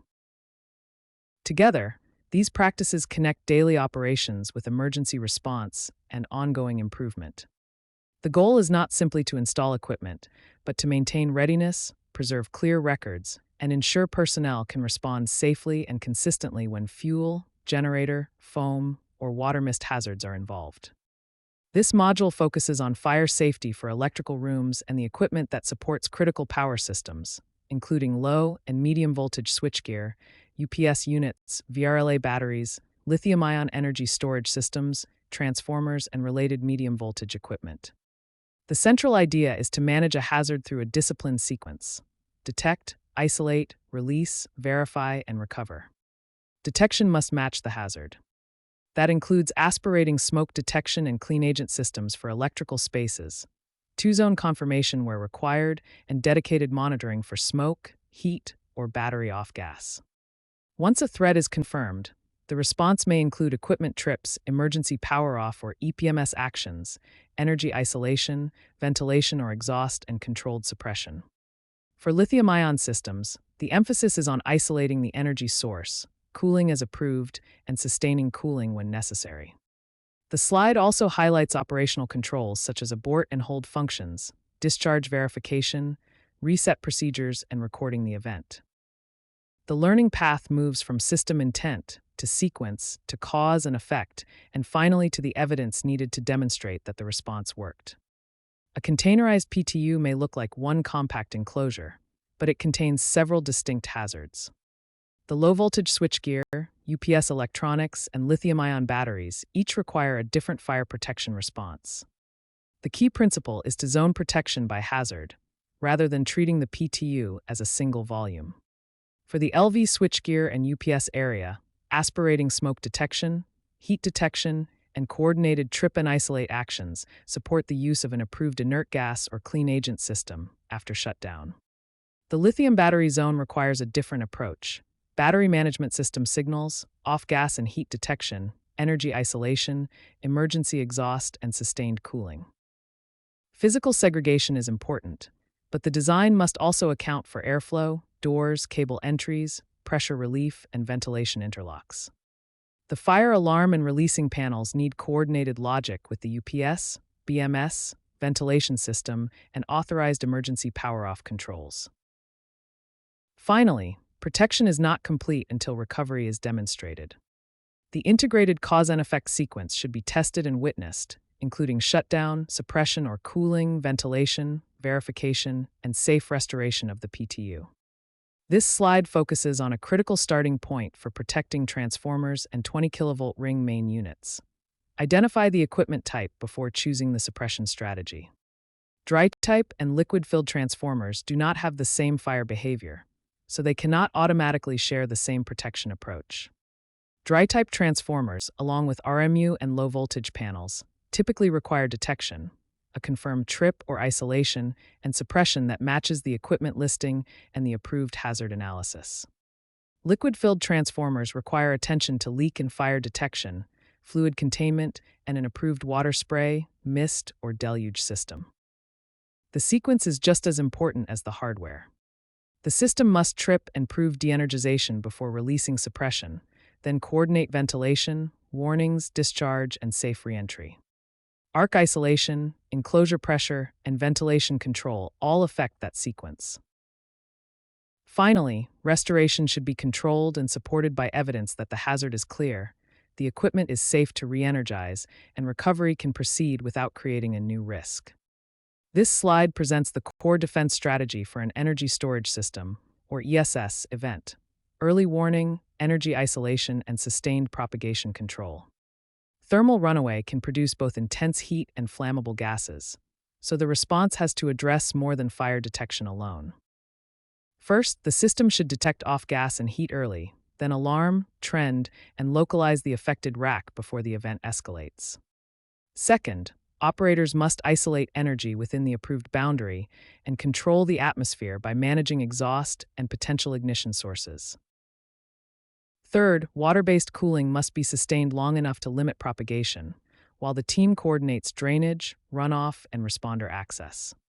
Clean agent may help protect nearby electrical equipment, but it is not the primary method for controlling propagation during a battery event. The design intent is to analyze how an event could spread from cell to rack to room, and to align detection, isolation, cooling, and ventilation. The teaching focus is hazard analysis, propagation behavior, and response testing. This module focuses on fire safety for electrical rooms, UPS equipment, batteries, and energy storage systems, with an emphasis on practical strategy and measurable outcomes. The central idea is to connect system intent with site deliverables, rather than treating detection, isolation, suppression, and recovery as separate activities. The first priority is accurate hazard classification. That means considering voltage, enclosure, equipment duty, and battery chemistry, while distinguishing arc, thermal, smoke, gas, electrolyte, and thermal runaway hazards. Detection and monitoring must then work together, including thermography, smoke and heat detection, off-gas sensing, BMS or BES alarms, ventilation status, and EPMS events. A key operational question is when local isolation or emergency power-off is truly justified. The goal is to avoid unnecessary EPO while preserving life safety, firefighter control, and incident containment. For lithium and ESS incidents, thermal runaway must be treated as a chemical, explosion, exposure, and cooling hazard. Clean agent alone cannot control propagation. The training output is a coordinated strategy matrix, interface map, emergency procedure, and checklist for inspection, OEM review, and safe re-energization. Lithium-ion energy storage systems require a defense strategy that is different from conventional electrical rooms, UPS systems, or VRLA batteries. The central hazard is thermal runaway, which can produce intense heat, flammable gas, and oxygen. The key objective is to detect the event early and prevent it from propagating. The first layer is early off-gas and heat detection. This means identifying venting before full runaway, then alarming, trending, and localizing the affected rack. The next layer is isolation and atmosphere control. Where the system is designed for it, the affected energy source should be disconnected, while exhaust is managed so the event does not spread. The final layer is sustained, water-based cooling. Cooling adjacent cells and racks helps control propagation, but the design must also account for drainage, runoff, and responder access. Clean agent systems alone do not address thermal runaway or propagation control. For this module, the teaching focus is hazard analysis at the cell, rack, and room levels, along with control logic and testing of propagation and emergency response. This module focuses on deterministic engineering evidence for lithium-ion energy storage systems, organized around a three-layer defense. The first layer is off-gas detection. Detecting gases may provide an early indication before visible flame, but the thresholds, alarm logic, and response actions need to be supported by evidence from the listed system. The second layer addresses gas and deflagration control. The appropriate method should come from the hazard analysis and test evidence for that specific application. Exhaust may be part of the solution, but it is not automatically the right solution in every installation. The third layer is listed water-based cooling. Clean agent protection by itself may not stop thermal propagation between cells or units. Approved water-based systems can cool the affected area, protect exposures, and reduce the risk to adjacent units. Across all three layers, the central objective is containment, not instant extinguishment. That distinction matters because an ESS event can involve thermal runaway, flammable gas, and reignition hazards, even after visible flames are no longer present. This module focuses on how we verify fire safety in electrical rooms, UPS systems, battery installations, and energy storage systems, and how we preserve the evidence that proves those protections work. Testing is only useful when the results are documented, traceable, and available for commissioning, operations, and audits. The first area is early warning. That includes testing smoke, heat, off-gas, thermal camera, gas, and ventilation alarms, along with EPMS alarms, breaker status and trip signals, UPS, BMS, and BES interfaces and battery monitoring functions. We also verify ventilation failure alarms and emergency mode operation. Next is protection logic. The team confirms EPO, local isolation, and stage shutdown governance, then validates any adopted clean agent, water mist, sprinkler, or exposure cooling sequences. The review also includes security, access control, ventilation, and incident command response during a fire. For lithium-based systems, UL 9540A and hazard analysis evidence may be required. Finally, recovery must be controlled. Before reset, we perform thermography and inspection, obtain the OEM assessment and risk acceptance, and secure formal authorization before re-energizing the system. This module focuses on turning electrical and battery system design into dependable, day-to-day protection. The central idea is operational discipline. In an event, teams should use a staged response before initiating an emergency power-off, whenever conditions make that safe, and coordinate decisions across the electrical, fire, and security control rooms. Reliability also depends on proving that the program works. That means reviewing EPMS trends and fire alarm logs, documenting emergency power-off drills, and making reset authority clear. Routine verification should include thermography, torque checks, cleaning, breaker and relay testing, alarm tests, battery inspections, detector calibration, and ventilation checks. Records also need to stay current, including battery chemistry, spacing, separation, and manufacturer firmware or control requirements. Finally, the program improves through realistic practice.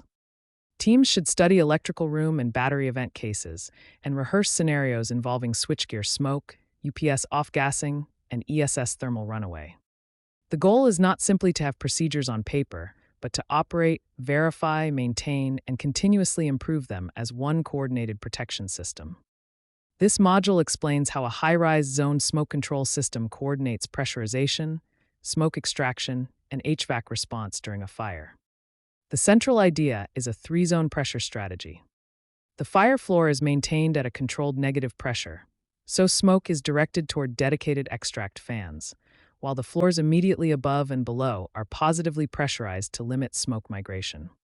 The goal is to protect egress routes and support firefighter access. Stairs, firefighter lift shafts, and their lobbies are also pressurized as part of that protection strategy. The command path begins with detection at the Fire Alarm Control Panel, or FACP. Operators and firefighters can then use the fire fans control panel and the firefighter's smoke control station to initiate or override the sequence. The system controls fans, dampers, and HVAC fire mode, while feedback confirms run or fault status, differential pressure, and airflow. Basement parking uses a separate makeup air and smoke extract sequence with zoned motorized dampers. These arrangements are typical training examples. Final zoning, set points, fan duties, and operating sequences must follow the approved smoke control analysis and authority requirements. This slide shows how 3-zone smoke control limits smoke movement and keeps evacuation paths usable during a fire. The fire floor is held at a controlled negative pressure, so smoke is directed toward the extraction system rather than toward adjacent spaces. At the same time, the floor above, the floor below, and the protected stair and lobby are maintained at positive pressure, helping preserve cleaner, more tenable egress routes. The control sequence has 4 linked steps. First, the fire floor extract fan operates. Second, makeup air is introduced and adjacent floor pressure is managed. Third, the stair and lobby pressurization fans maintain the intended positive pressure. Finally, the system proves damper position, fan operation, power availability, and any required override functions. The design must define pressure relationships, leakage paths, and acceptable door forces before testing begins. Pressure, airflow direction, and door operation need to be verified together, not independently. The key teaching focus is the pressure zone diagram, supported by practical door and airflow tests. This module presents high-rise smoke control as one integrated system, rather than a collection of independent HVAC actions. The sequence begins by locating the fire zone, then applying the pressure strategy.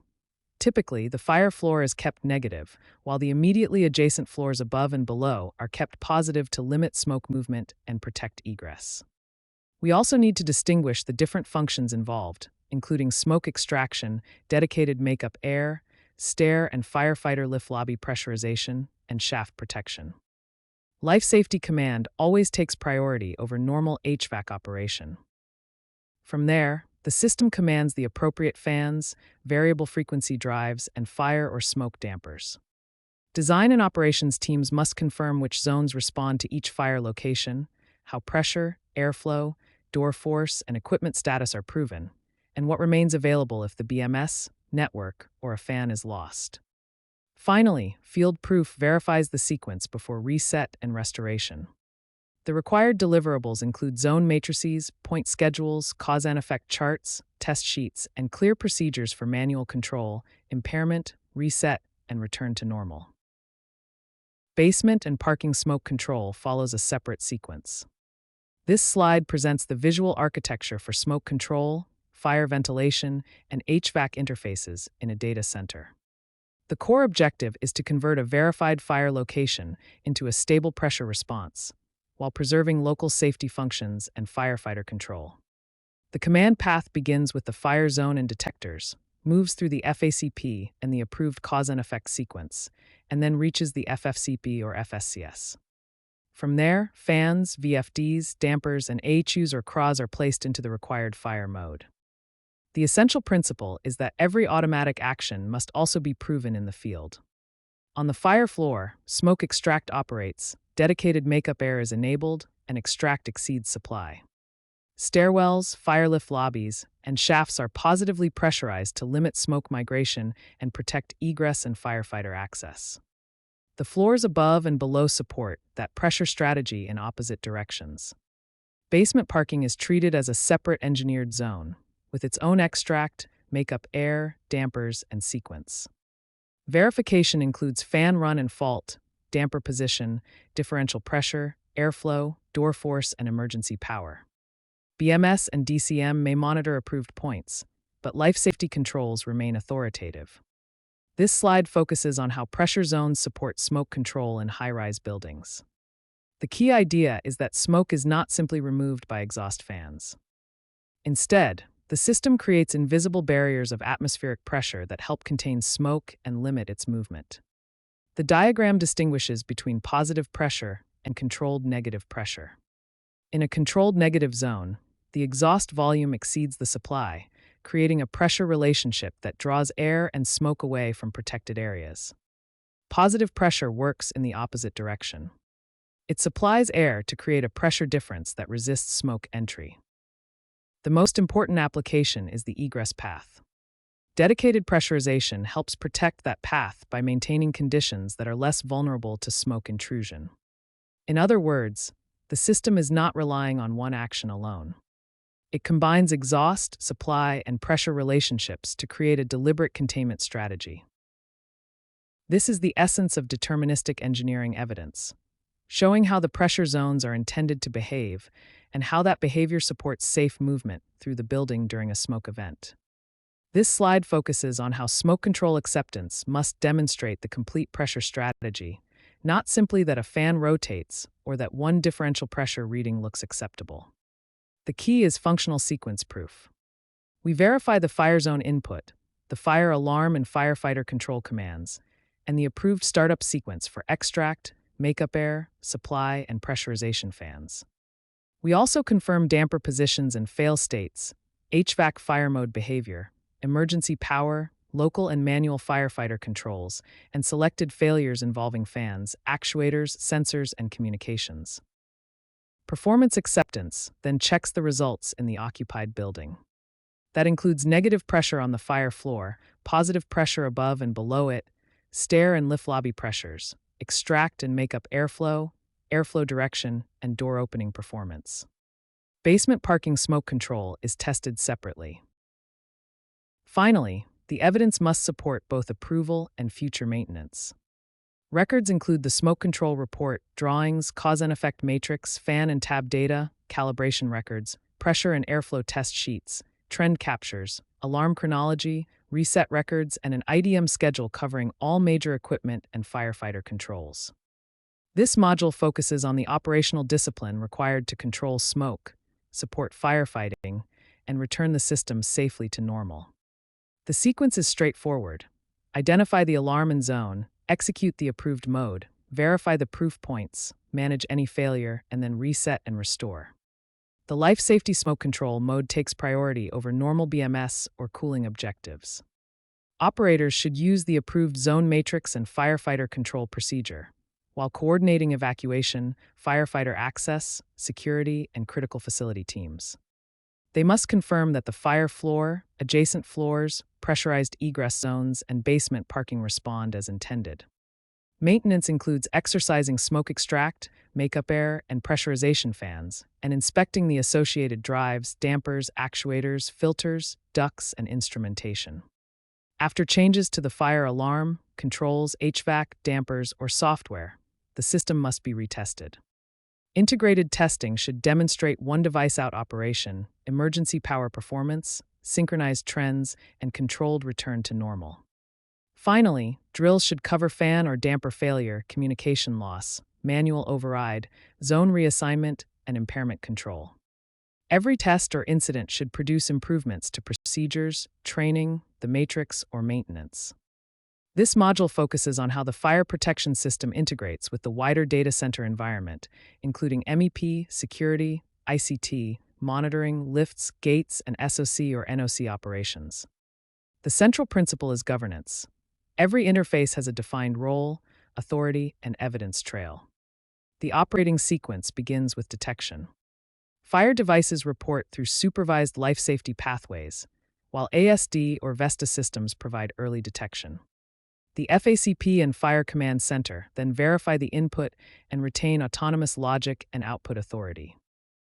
From there, approved cause and effect actions control systems such as HVAC, lifts, doors, fuel systems, fire pumps, clean agent release, and public address notifications.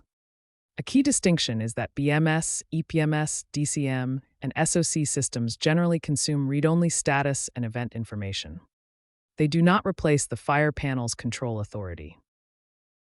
The single command path is field input, FACP logic, controlled output, operator confirmation, and audit evidence. This architecture also supports cyber resilience because a network failure cannot defeat local field operation or erase the event record. The learning path is to understand system intent, sequence, cause and effect, and evidence. This slide defines the command boundary between the fire alarm control panel and the systems that monitor or integrate with it. The FACP, or Fire Alarm Control Panel, retains command authority through hardwired or listed inputs, and it controls the approved life safety outputs. Those outputs may include PAVA systems, doors, lifts, HVAC, fuel systems, and pumps. BMS, EPMS, DCM, and security or SOC platforms have a different role. They monitor, display, record, and consume events and evidence through approved interfaces. They must not create an alternate or unsafe command path to life safety equipment. That distinction is the central design principle. The system should remain capable of autonomous field action, even if the network is lost. In other words, network loss must not mean loss of fire control. The FACP continues to issue listed commands locally, while monitoring platforms receive status and event information when the interface is available. During design and review, the key teaching tools are the interface matrix, the point list, and the cybersecurity boundary. These documents make clear what can be read, what can be logged, and where command authority stops. This slide establishes a critical boundary. EPO, or emergency power off, is an approved control action, not a routine alarm output. The escalation chain moves through distinct stages, and each stage has a different purpose. First, particle detection or early smoke should trigger investigation, with no irreversible power action. Next, when fire is confirmed, HVAC and approved zone controls may operate according to the design. The system can then enter a suppression state, using the approved countdown and release logic. Only after that do we reach approved EPO authority, where the emergency condition, initiating method, electrical consequences, and recovery plan must all be clearly defined. This separation protects both life safety objectives and electrical continuity. It also preserves the sequence of events, so responders can understand what happened and why. The central rule is simple. A routine alarm must never become an unapproved, campus-wide power removal command. EPO initiation must be limited to designated authority, approved conditions, and documented procedures, with a clear plan for recovery and re-energization. This slide defines how emergency power off, or EPO, fits into a deterministic engineering and safety framework. The key point is that EPO is a defined site-specific emergency control, not a generic response to every alarm.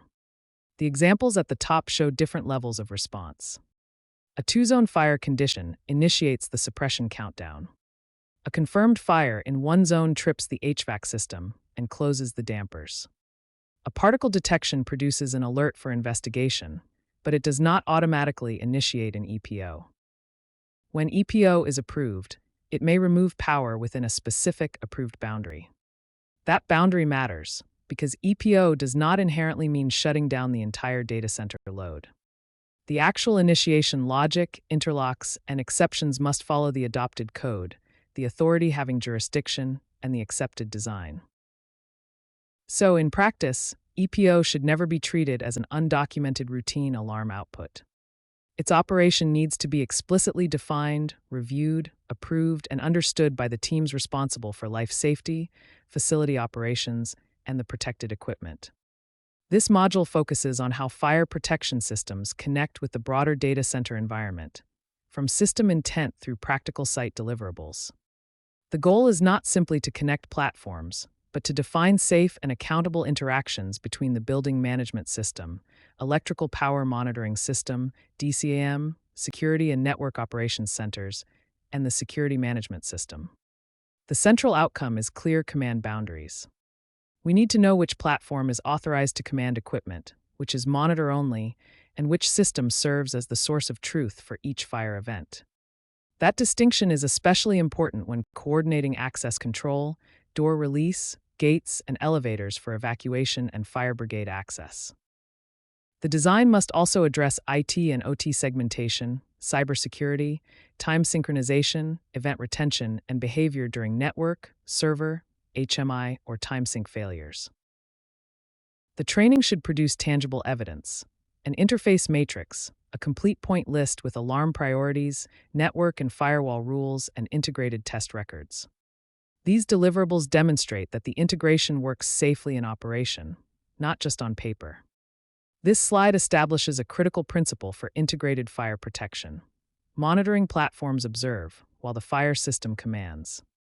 The FACP, or Fire Alarm Control Panel, retains command authority over life safety outputs, including public address and voice alarm, doors, lifts, HVAC, fuel systems, pumps, releasing functions, status, and event records. The approved inputs come from hardwired or listed sources, such as ASD, spot and heat detection, manual call points, tamper switches, flow switches, and listed modules or network interfaces. These inputs support the fire system's control logic. By contrast, the BMS, EPMS, DCM, and security or SOC systems should read, log, and display information. They must not create an unsafe alternate path to life safety equipment. The design intent is to define a strict integration boundary and preserve autonomous field action if a network fails. The FACP commands listed outputs and publishes status, while monitoring platforms consume events and evidence. In practice, the interface matrix, point list, and network boundary are the key tools for verifying that separation. This slide establishes the integration boundary between monitoring platforms and the fire alarm control panel. The central principle is the FACP remains the single source of truth for fire system commands. The highly secure, functional red fire alarm control panel holds command authority for actions such as stopping HVAC, unlocking doors, and recalling lifts. Monitoring platforms, including the BMS, EPMS, DCM, and SOC, may have supervised visibility into system status. However, visibility does not automatically grant control. Any control function must be provided through an approved interface and implemented with approved supervised logic. That separation prevents a monitoring platform or an unauthorized integration from overriding the designated fire system command path. The strict network boundary, represented by the API gateway, reinforces this distinction. It creates a controlled point for permitted communication while preserving the authority of the local fire system. Most importantly, if there is a cyber event or a loss of network connectivity, the local FACP hardware continues operating autonomously. Fire system control therefore remains available, deterministic, and independent of external monitoring platforms. This slide focuses on the testing and evidence needed to demonstrate that the integrated systems work as intended. The goal is not simply to show that individual devices operate, but to prove that information, commands, alarms, and responses move correctly across the full system. Interface testing verifies the connections between systems. That includes point-to-point status and alarm checks, along with practical functions such as door release, lift recall, and gate operation.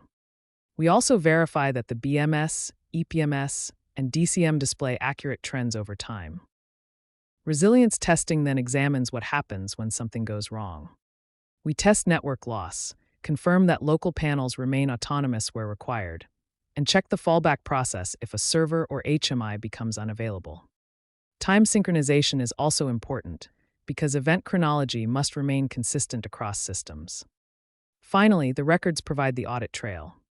Interface control documents, approved firewall and VLAN changes, screenshots, trends, and alarm printouts capture the evidence that commissioning and operational teams can rely on. Together, these tests and records prove both functionality and readiness.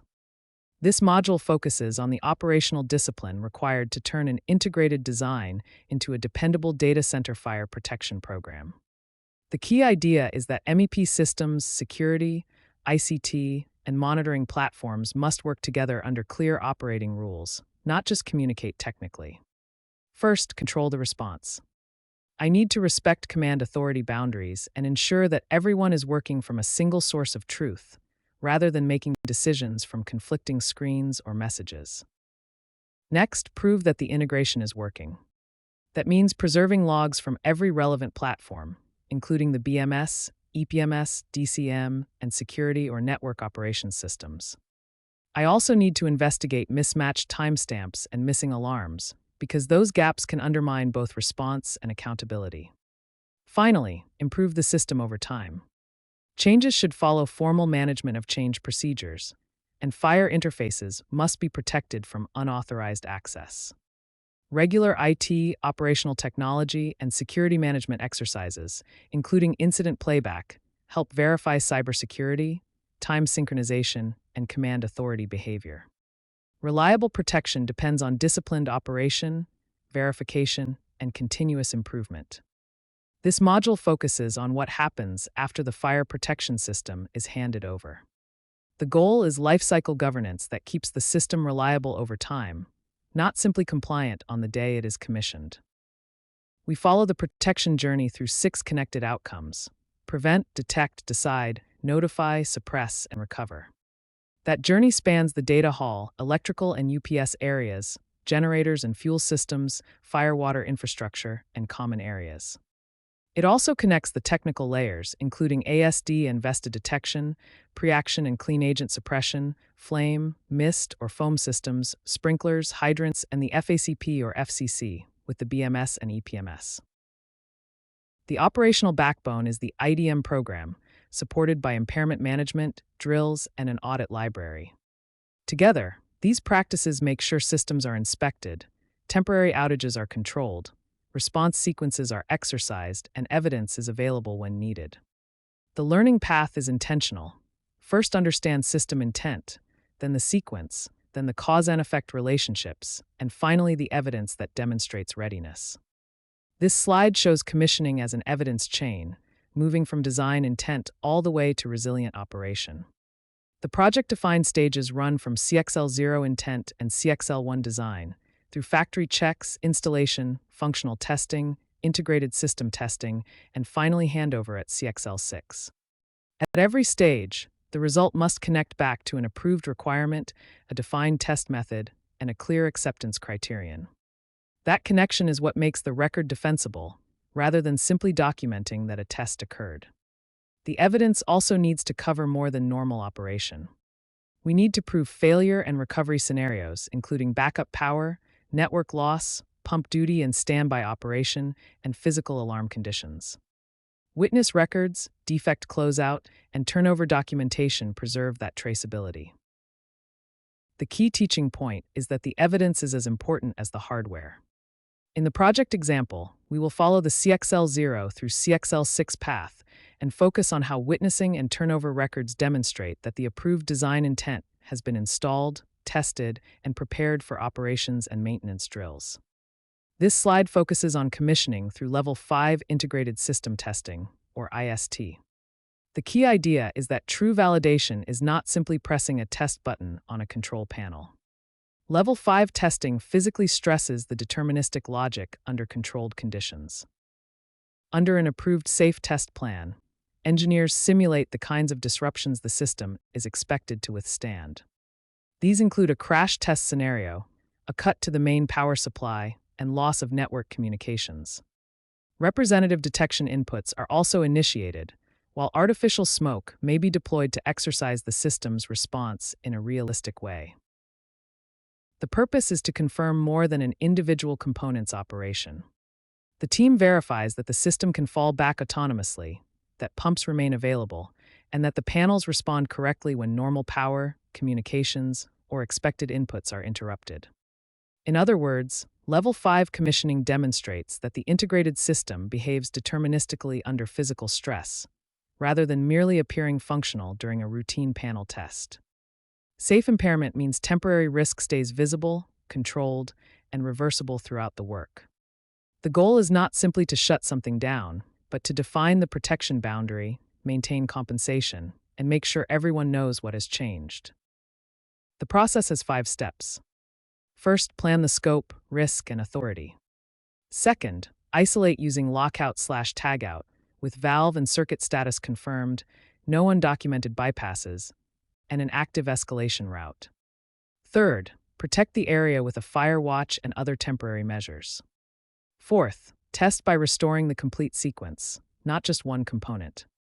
Finally, close the impairment with a witness, updated records, and management of change review when the change is permanent. The most important control is the final witnessed normal state confirmation. Until that occurs, the temporary risk remains open. An impairment permit, a restoration witness, and an MOC register provide the evidence that the system is truly back in service. This discipline prevents maintenance from quietly defeating the original design intent. This slide brings together the 3 conditions that keep a fire protection ecosystem reliable over its full life: disciplined design, operational readiness, and continuous health. Reliability is not created by the blueprint alone. It depends on keeping requirements traceable, the cause and effect logic current, and every management of change decision approved and documented. Undocumented bypasses must be removed because they can quietly undermine the intended protection strategy. Operational readiness means proving that the system works as designed, including CXL5 and integrated system testing. While ensuring operators are trained, emergency drills are completed, and recovery actions are rehearsed. Continuous health is equally important. A live inspection, testing, and maintenance schedule, controlled impairments, and disciplined defect trending provide visibility into the system's actual condition. The practical focus is to maintain one current record of design intent and system state, supported by a reliability dashboard and an audit-ready evidence library. Ultimately, system reliability comes from verified logic, maintained hardware, and disciplined people working together. This module connects system intent with the practical deliverables needed to operate, maintain, and defend a data center fire protection program. The focus is on 4 outcomes: building a complete inspection, testing, and maintenance plan, controlling impairments, bypasses, isolations, and fire watch, creating drills that demonstrate operator competency, and keeping evidence ready for audits, customers, and insurers. The key questions are operational as much as technical. Which assets require routine inspection? Who approves an impairment and confirms restoration? What records are needed to demonstrate control? And how are lessons learned captured through management of change so they improve future work rather than disappear after an incident? The expected outputs are practical tools: an annual ITM calendar and asset register, an impairment permit and firewatch template, a library of drills and scenarios, and an audit evidence index with a governance plan. The goal is a repeatable operating system for readiness, not simply a collection of forms. Every activity should connect ownership, action, evidence, and continuous improvement. This slide focuses on a simple but critical principle: maintenance discipline preserves the engineered protection. When a fire protection system is taken out of service, the risk is not controlled merely by isolating a device. The team must plan the isolation, establish temporary protection, and make the impairment visible through the proper permit process. The control sequence shown here begins with review and management of change, followed by permit and lockout, safe isolation, and a defined fire watch. Work is then completed with testing and restoration, including a witnessed restoration test and documented audit evidence. That final step matters because the complete sequence must be verified, not just one component. The practical teaching focus is the impairment permit and the ITM and MOC evidence register. Together, these records show what was changed, what temporary controls were in place, who authorized the work, and how protection was confirmed afterward. This creates accountability, supports escalation when conditions change, and helps ensure the system returns to its intended operating condition. This slide closes Module 14 by focusing on governance, and specifically on the vulnerability created by maintenance activities.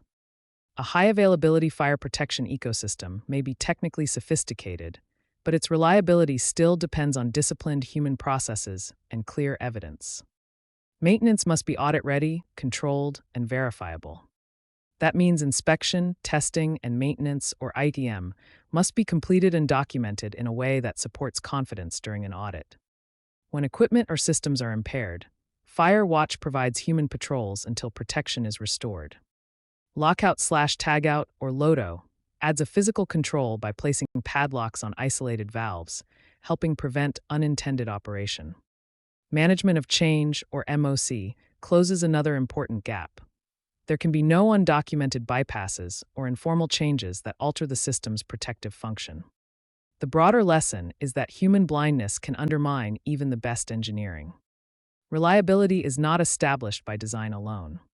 It is sustained through impairment control, restoration testing, documented changes, and evidence that demonstrates each control was actually performed. This is what makes the evidence library audit-ready. This module focuses on the records that demonstrate a fire protection system is not only installed, but working, maintained, and ready to withstand scrutiny. The central idea is evidence that can be traced, verified, and acted upon. For IDM, or inspection, testing, and maintenance, that means documenting how often each activity occurs, who owns it, which forms were used, and whether the instruments were calibrated. Defects should be visible in a log, with corrective actions tracked through completion.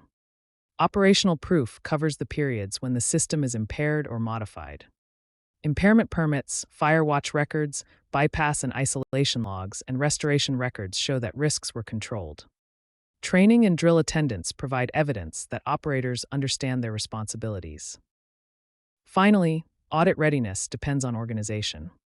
An evidence index and document control make records easy to locate, while action trackers show progress on items raised by the customer, insurer, or authority having jurisdiction. Lessons learned should feed into management of change, or MOC, and closure should be documented. Together, these records create a defensible story of reliable operation. This module focuses on turning a designed fire protection system into a reliable, repeatable data center protection program. The central idea is operational discipline across the full lifecycle, not simply completing the installation and moving on. First, operate the system as an ongoing program. That means using IDM, or inspection, testing, and maintenance consistently and watching KPIs for signs of weak maintenance behavior. Control is equally important. There should be no undocumented bypasses or isolations, and defects need to be closed before they become accepted risks. Next, prove that the program is working. Maintain live evidence with clear owners, dates, and acceptance status. Audit findings, incidents, and drills should not sit in separate files. They should drive updates to SOPs, EOPs, and MOC records. Finally, improve and expand the capability. Keep detailed lesson packs and job aids, then reinforce them with site drills, videos, practical checklists, and competency records. This approach connects operations, training, and audit readiness, so the program remains controlled, demonstrable, and capable of improving over time. This final checklist is the delivery readiness gate for the complete data center fire protection training program. I use it in 3 ways: to confirm content completeness, to validate design discipline, and to verify operational readiness. First, every protected space and every relevant system must be covered, from data halls and power rooms to batteries, generators, exterior areas, alarm, suppression, smoke control, and system interfaces. Each module should also provide clear outcomes, visual references, testing evidence, and practical operations guidance. Next, the design basis must follow the right order. Legal and AHJ requirements first, followed by technical standards, insurer input, certification, and the owner's risk policy. Every event and interface needs defined ownership, boundaries, test methods, fail-safe behavior, reset authority, and evidence. Finally, readiness depends on traceability. CXL 0 through CXL 6 evidence must connect design intent to acceptance criteria and the as-left configuration. Before handover, IDM, impairments, bypasses, fire watch, drills, and management of change must be defined. Governance and competency refresh keep the system reliable as site lessons, standards, and OEM requirements evolve. This final slide establishes the controlling basis for the training and the installed system. Current adopted additions, local AHJ and DAMCR approvals, listed equipment data, and project-specific design criteria. It brings together Indonesian requirements, applicable NFPA, UL, SNI, FM, and OEM guidance, with authority interpretation governing where requirements overlap. Just as important, governance means maintaining cause and effect and interface matrices, impairment and inspection processes, and complete SAT, ITM, testing, and audit records. The curriculum should also be refreshed annually using standards updates, incidents, drills, and audit findings.